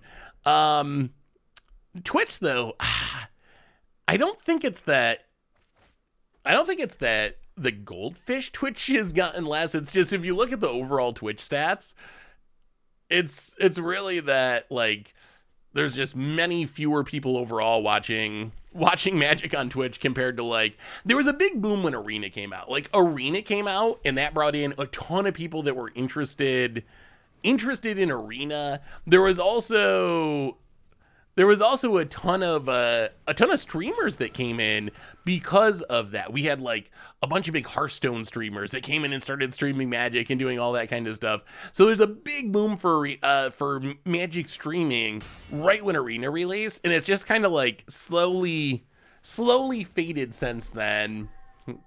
With some of it, I think, is mistakes from Wizards. Like, Wizards, they wanted to do the MPL thing, and so they like kind of trashed organized play, tried to do the MPL, that ended up flopping. They tried to pay all the MPL people to stream, but that didn't really work, and people didn't watch them. So some of it's mistakes by Wizards. Some of it's probably just the natural life cycle, I guess, of a game and streaming, where, like, I don't know. Everyone's hyped for it when it's new, and then 3 or 4 years later, people have moved on to other things. Like, in some ways, I think Magic players are kind of unique, that we tend to play Magic, at least me, maybe I'm just unique, in that I tend to play Magic, and then I also play Magic, and then I play more Magic, and then I play even more Magic, but I don't really, like, play other games. I don't think that's how most people interact with games. Like, I know a lot of Magic players who, they played Magic for 10 years, 20 years, or some that played for 30 years at this point, which I think is kind of different compared to a lot of people, where it's like, oh, I play a game for 6 months and then I'm on to the next thing. I play a game for 3 months and then, oh, something cooler comes out, and, you know, Fortnite's fun and then it dies, or this. So I think maybe the Magic community, or at least some of it, interacts with it in a different way. Have you ever watched any content by Power Dragon? Yeah, I know Power Dragon. We had actually a dinner with him and some other people at Richmond last year. Yeah, he definitely makes some sweet content for sure. When I find a game or a girl, I like to spend all my time on that one thing. That's fair.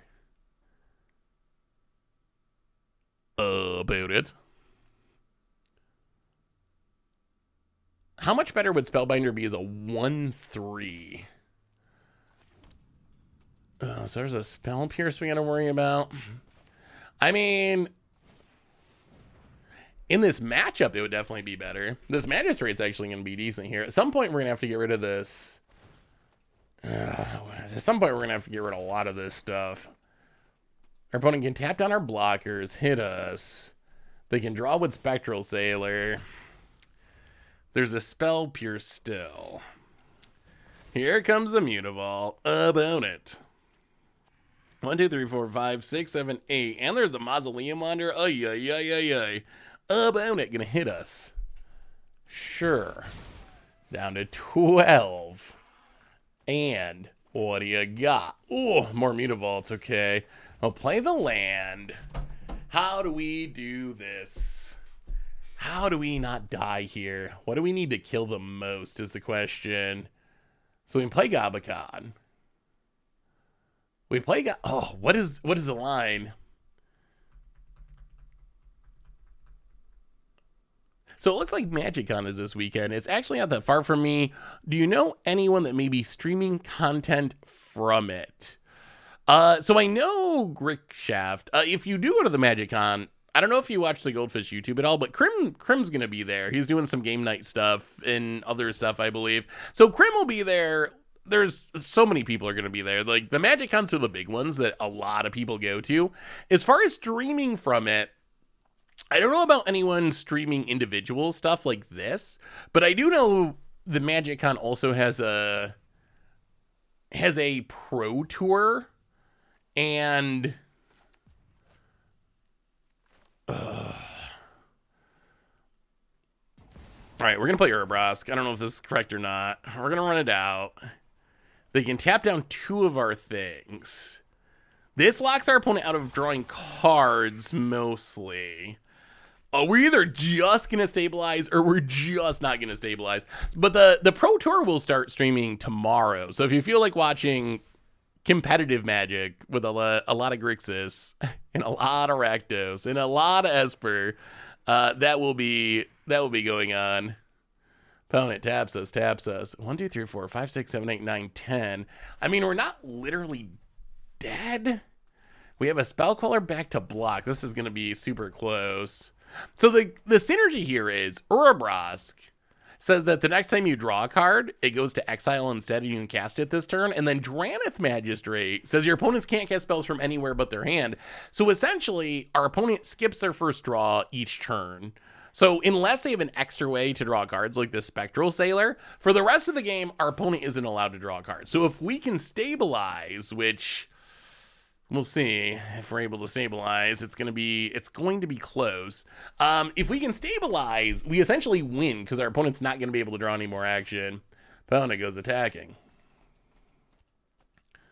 Whoa.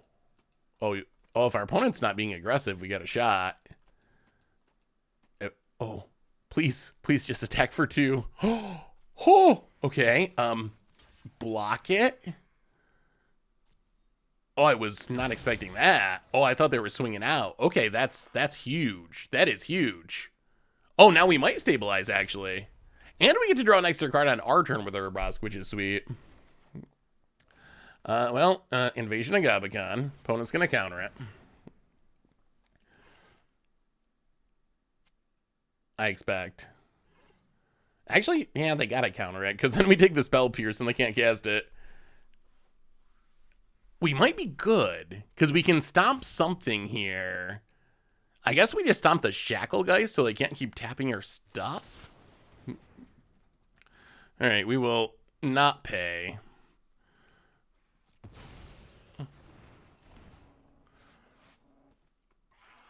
One, 2, 3, 4, 5. Yeah, I mean, I think it's got to be the Shack. Well, our stuff doesn't fly anyway, so does that even matter at this point? How do we deal with a board full of flyers? I mean, I guess that's also the biggest flyer. All right. Yeah, stomp the Shacklegeist. We do want to get rid of the Spectral Sailor.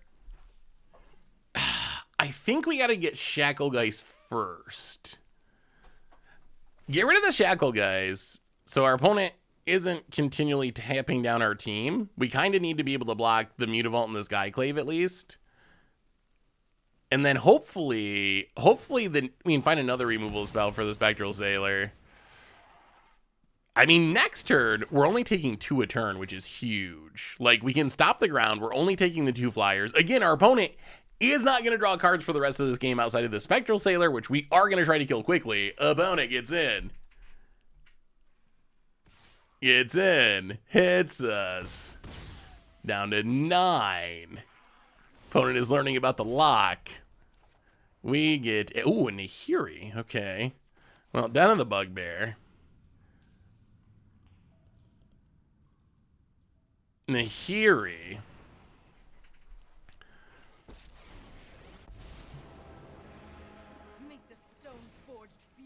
Exile Mausoleum Wanderer. The lock is slowly assembling. We are slowly just sucking life out of our opponent here. That's a goal anyway. Unfortunately, I've not kept up with Paper Magic. My cards could probably just fit into Modern Legacy. I started in Ice Age. I wish there were more outlets for playing, but I'm proud of my set of Unlimited Duels, Recall, and Moxshaft. Ooh, Grixshaft. Those are some really, really nice cards. Those are some very, very expensive, very nice cards. I would be proud of those too. I mean, the nice thing about Command Fest is no matter what you want to play, you're gonna find, yeah, though, I mean, you probably know the prices, but like those cards are worth hundreds, thousands in some cases, multiple thousands in some cases. So you probably have, you know, a car's worth of cards there or whatever. But the nice thing about going to something like a MagicCon is, the nice thing about going to a MagicCon is there's going to be like 10,000 people there or something. So you'll have people that are playing more modern formats and playing like whatever, standard or commander, but you will also find people who are playing with those same cards that you are and love those same cards you are. So you can really find find people who share your interests, which is one of the best parts about just bringing so much of the community together. Is no matter what you enjoy or what your cards are like, you're gonna find someone that will kind of match with that, I think, typically. I mean, if you're interested in it, I think I'm planning on going to the Vegas one. I think Vegas is really the big one. All the Magic Cons are big, but Vegas is like, yeah, the last one in Philadelphia, I think they hit 15,000. So I expect this is going to be like similar-ish. I haven't seen the numbers for this one, but typically those are the numbers. Vegas is the biggest one. That one's in September. Opponent's going to draw a card. I'm pretty sure the Goldfish crew will be doing Vegas. Traditionally we do Vegas every year. Well, oh no, I almost did it again. We will attack your face. Opponent's wondering why we're not flipping. Haha. We remembered we have Thalia. Been playing Paper Magic since Unlimited. Recently liquidated my entire collection, 100k cards and rares. Was able to buy a new car for the family and have change left over to ensure my kids have their school fees covered. I owe Magic a lot. Yeah, I mean, isn't that amazing? Like, if you've been playing for a long time, a lot of people are in that situation. I've also heard horror stories. Oh no, I got a friend who's like was playing in the early days, but then he always tells the story that like he moved out to go to college or something, and apparently like his mom threw away his cards and he had a Black Lotus and all this stuff. so salty of how it ended up working out. But yeah, I also know people who like they still had all their cards and they sold them and bought a house or something. So yeah, definitely pretty sweet. When will Crest? It could be good in Soul Sisters. We've played it before. It's been a minute, but it could be good in Soul Sisters, right? It seems like it could be good in Soul Sisters. All right, we got to flip this Gabacon. So attack you.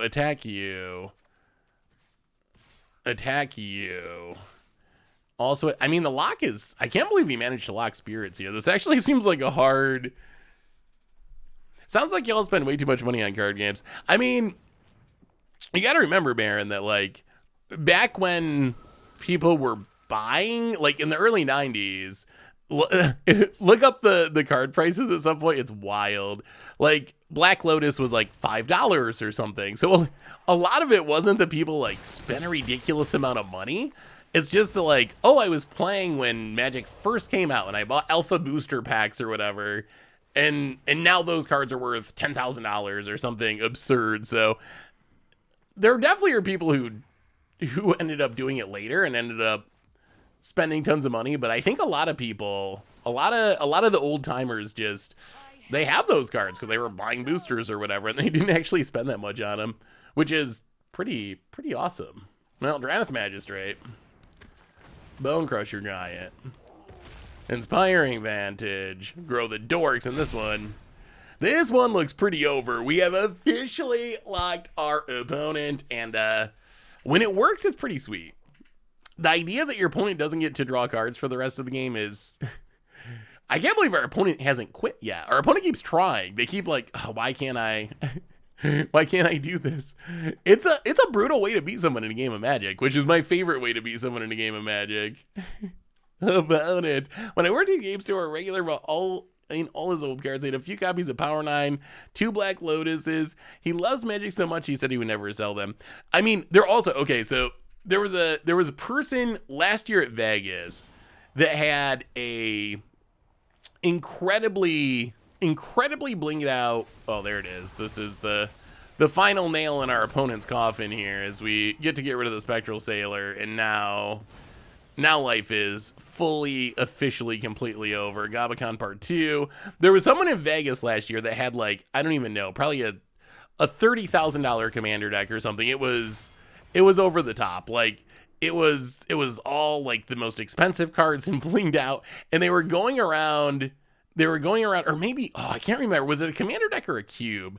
But regardless, it was like $30,000 of cards or something ridiculous. All the high-end stuff, blinged out stuff, and they were going around asking people to sign them. So I think, like, Tomer ended up signing, like, a Gaia's Cradle or something, like a $1,000 card, and everyone was like, are you sure you want us to sign these cards? Like, we're probably diminishing the value. Like, you do realize that. And it was just like, I'm never selling them. I've had them forever. Like, I love these cards. I've had them since I was a kid or whatever. Like, I'm never going to sell them. So what do I care? Like, go, please sign them, scribble all over them. So you definitely run into people like that, which is, it's super fun. It's just like, it's refreshing because you see so much these days of, like, Magic being like a stock market and EVs and speculation and finance, and sometimes it doesn't even feel like a game. Like, there's times when it doesn't feel like a game and it feels like it's like a weird take on the stock market or something.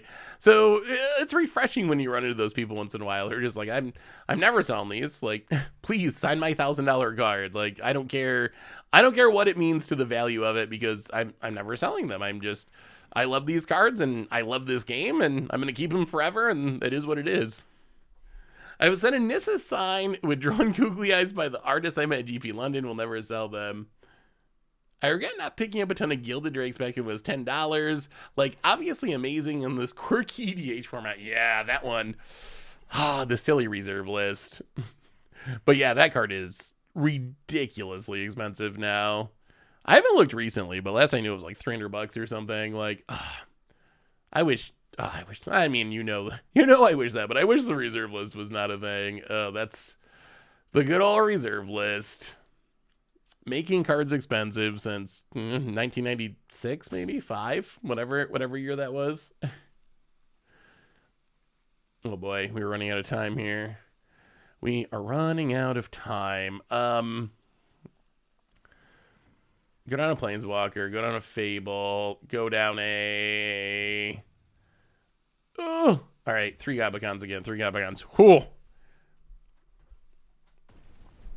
Yeah, that was one of the biggest problems. 50-cent Gilded Drake, that's a good deal.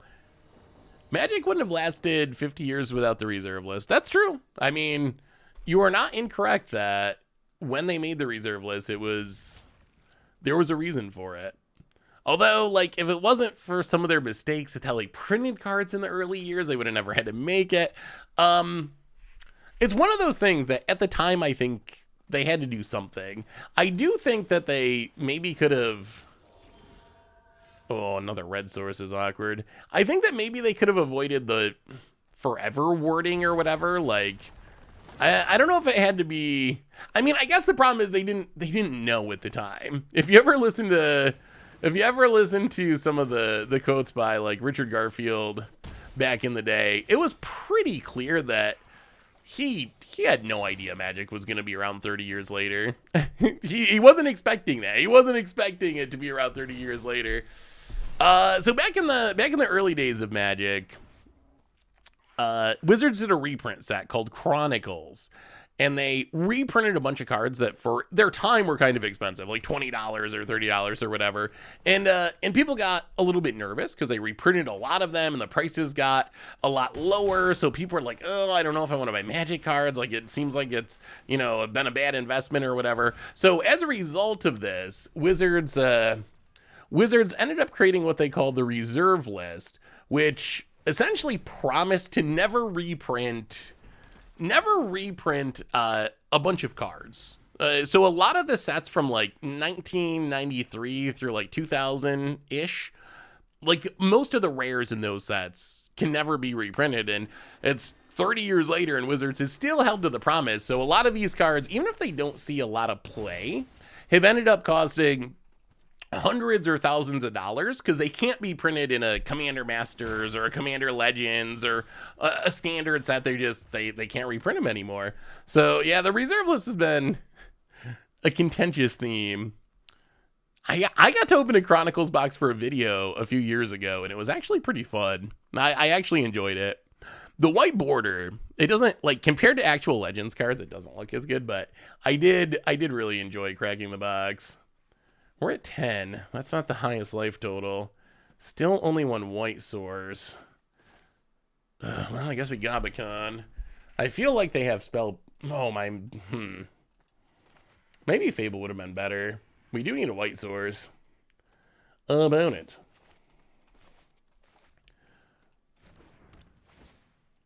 Alright, Gabacon. Take the Geist Light Snare. Pass the turn. Opponent untaps. Selfless speed. Oh boy, this temporary white source or temporary lockdown is probably game winning. Come on, deck. Come on, deck. Show us that white source. Is anything in Chronicles worth money? That's a Blood Moon, I think. Oh my goodness, we hit it. We hit it. We hit it. We hit it, we hit it, we hit it, we hit it. Oh, thank you, Magic Gods. Plains. Temporary lockdown. Oh, what a draw. What a draw. We're not dead yet. Out of here, Spirit Board. Welcome back, Thalia. And your go opponent. So let's look at Chronicles prices. I'm actually curious. What are the most expensive Chronicles cards? Mutav. Oh, that Lord lets our opponent keep attacking. Okay. Okay, yep.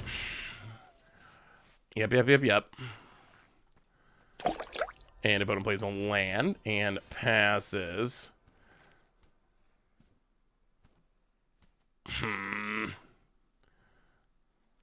Well, Fable of the Mirror Breaker. This is going to be ridiculously close. Shatter Skull smashing.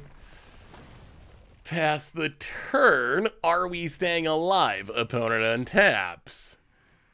Opponent.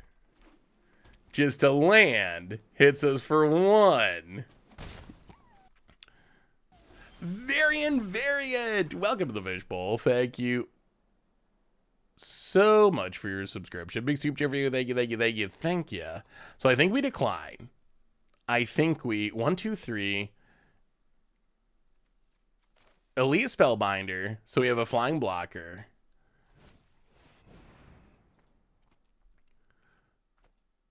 We can pay. Oh, are we gonna stabilize it 2 life? Why not play this in Pioneer? You definitely could. Arena's just got the better graphics. I think the deck would be exactly the same in Pioneer or in Explorer, so it just doesn't really make a huge difference. But oh yeah, Chronicles prices. Yeah, I don't think Chronicles has anything that's over like $15.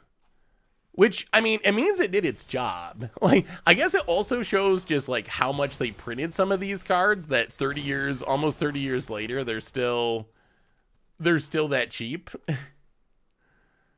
All right, Fable of the Mirror Breaker, number 2.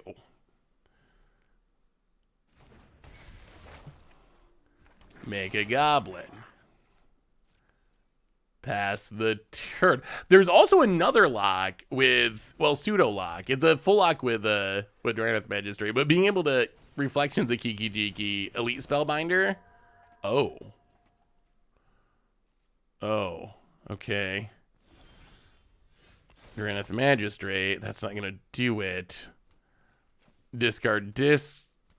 Oh, actually, wait. Can we survive this? How do we survive this? They can tap down a creature.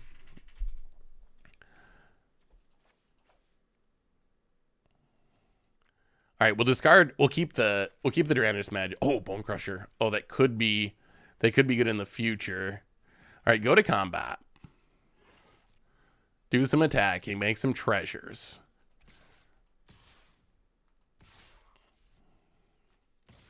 Do some attacking, make some treasures.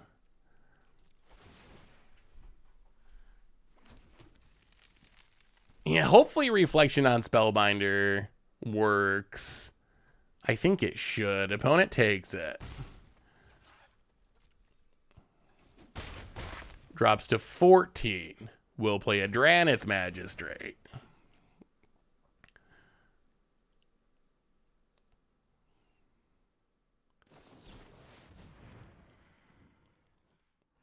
Okay. We will pay.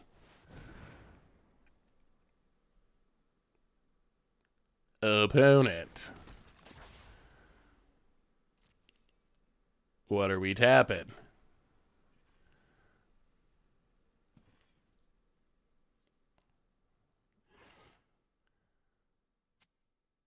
Wait, this does this work? I don't think it does. Yeah, we're dead, right? Because they just fire up the... Yeah, we are dead. We'll make them do it, but yeah, this doesn't work. Because they just fire up the Mutavault and then tap, attack with Shackle guys. We're dead.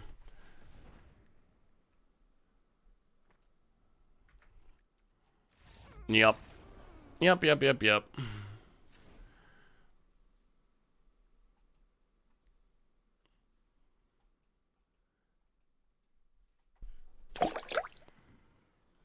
Snoozeball, welcome to the Fishbowl. Thank you so much for your subscription. Big super for you. Thank you. Yeah, Chandra is mostly to generate card advantage. Yeah, the token goes away, right? Did they do it at the wrong time and I didn't realize it? If they did it on our end step, then it might have been able to stick around. I thought they did it. I thought they did it in the second main phase, but maybe that's not correct. I thought it was a main phase, but I could be wrong. Den of the Bugbear. Maybe our opponent punted. Opponent. Well, all right. Get down the Dranith Magistrate. Synergy piece number 1. Can we find some stuff to go with it? Oh, so Chronicles, yes. Before I forget. Chronicles prices. Concordant Crossroads, City of Brass, Blood Moon, and then like Ashnod's Altar or whatever. So definitely not a high value set by any means, but it's cool to see all like the old art, even with the white borders. So it is a neat set. And I guess it's kind of an example of how a reprint set can actually do a lot of work. And really decrease prices for a long period of time. Yeah, I mean, I probably punted then. I was thinking it was the second main phase, but opponent is going to rattle chains. I guess it would have been a punt by our opponent too. Well, we will stomp the rattle chains, keep the board clean. Opponent untaps. And Shacklegeist. Well, okay. Stomp the Shacklegeist. Gotta keep the board clean. Hit you with... Cast all the Bone Crusher Giants. Attack with the Dranith Magistrate. Win. Are there any newish cards on the reserve list? So the reserve list ended... Oh, boy. I want to say Urza's Legacy, the last set of Urza's block. Wizards ended the reserve list. So no, there's no newer cards on the reserve list. Thankfully Wizards eventually realized that it was kind of a mistake, essentially. They never went back and took all the old cards off of it and started reprinting it, but they did stop adding new cards to it. So, opponent, Curious Obsession. Oh, God. Oh, dear. Okay. Well, who knows what happens now? Opponent gets to draw 2 extra cards each turn. That's not great. Yeah, gets in. Yeah, Curious Obsession is a problem. Opponent draws a card. Plays a tap land. We draw. Oh, that would be huge. That would be huge if it worked. Sokenzen. Oh, that could be our pathway out. Go to combat, hit ya. Opponent. We gotta go for it. We gotta go for it. We can pay for a counter. We gotta hope they don't have like a phase out effect. Soul Partition. Hold. Hold. Hold. Oh, that is so big. Oh, that is so big. That is the game. That is the Drannith Magistrate game. Opponent runs out of Spectral Sailor. We don't care. We got through double Curious Obsession somehow. Opponent. I can't believe we got through that. Oh, I never be Curious Obsession. Feels good because it never happens. They instead make cards that are very similar but slightly different. In some cases that is true. There's some that there's just not really anything that's super similar. There's some where there's actually like better or mostly better versions now. Well, how about an Elite Spellbinder? Okay, we will pay the 3. Take this guy. Oh, this one's looking over. Do a little crushing, and the synergy with Drannith Magistrate and these exile effects actually kind of nice. Actually kind of nice. About it. Opponent. Opponent. Opponent.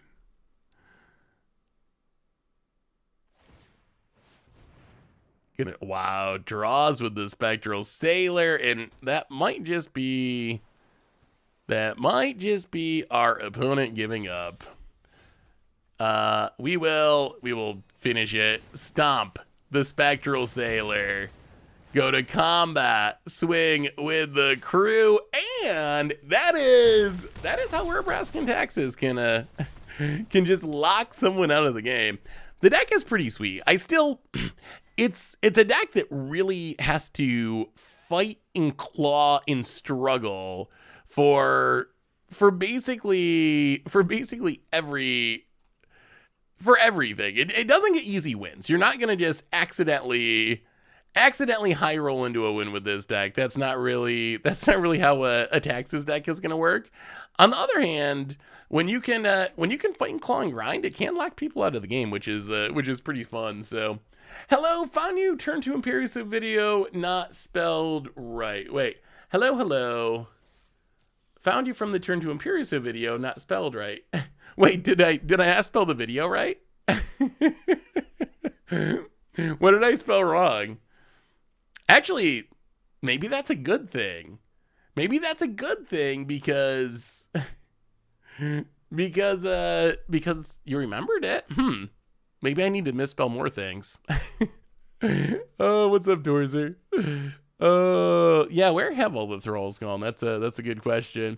Oh, well, thank you for coming to the stream, TV Drop Fox, and also for checking out the YouTube. Definitely appreciate it. This here's a Rocky stream. We discussed drinking raw eggs and get our noses broken every fight. We were talking about raw eggs earlier. Oh, anyway, everyone, I think that brings us to the end of our stream for tonight. So we did some Blasphemous Acting in Modern, went 2 and 3, did some fun stuff, got crushed by some combo decks, played some really long, weird matches. Nebraska Taxes, I know it's a lot of wild cards, but I enjoy this deck. I think it's really fun. It's unique. I think it's at least semi-competitive and worth messing around more with. And Invasion of Gabacon, we got to see being a super huge upgrade with Drannith Magistrate. Just be warned that Thalia can tax the flip. That is something to be aware of because we got ourselves with it one time. But on that note, everyone, oh, I'm sorry, TV Drop Fox. Yeah, we'll raid some random person on the way out the door. But we'll be back on Tuesday with another stream. So TV Fotrox, if you're around, come back on Tuesday. Reminders on the way out the door. Replay YouTube, as we can find the old streams. Normal YouTube. Check out all the videos like the Turn to Ancient Imperius video.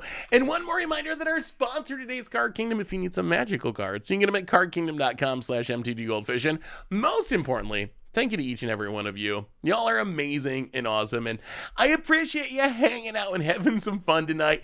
I love y'all. I hope you have a great night. Have an amazing weekend, no matter what you're doing, and we will be back on Tuesday to have some more fun. So until then, everyone, have a good one, and I will talk to you soon.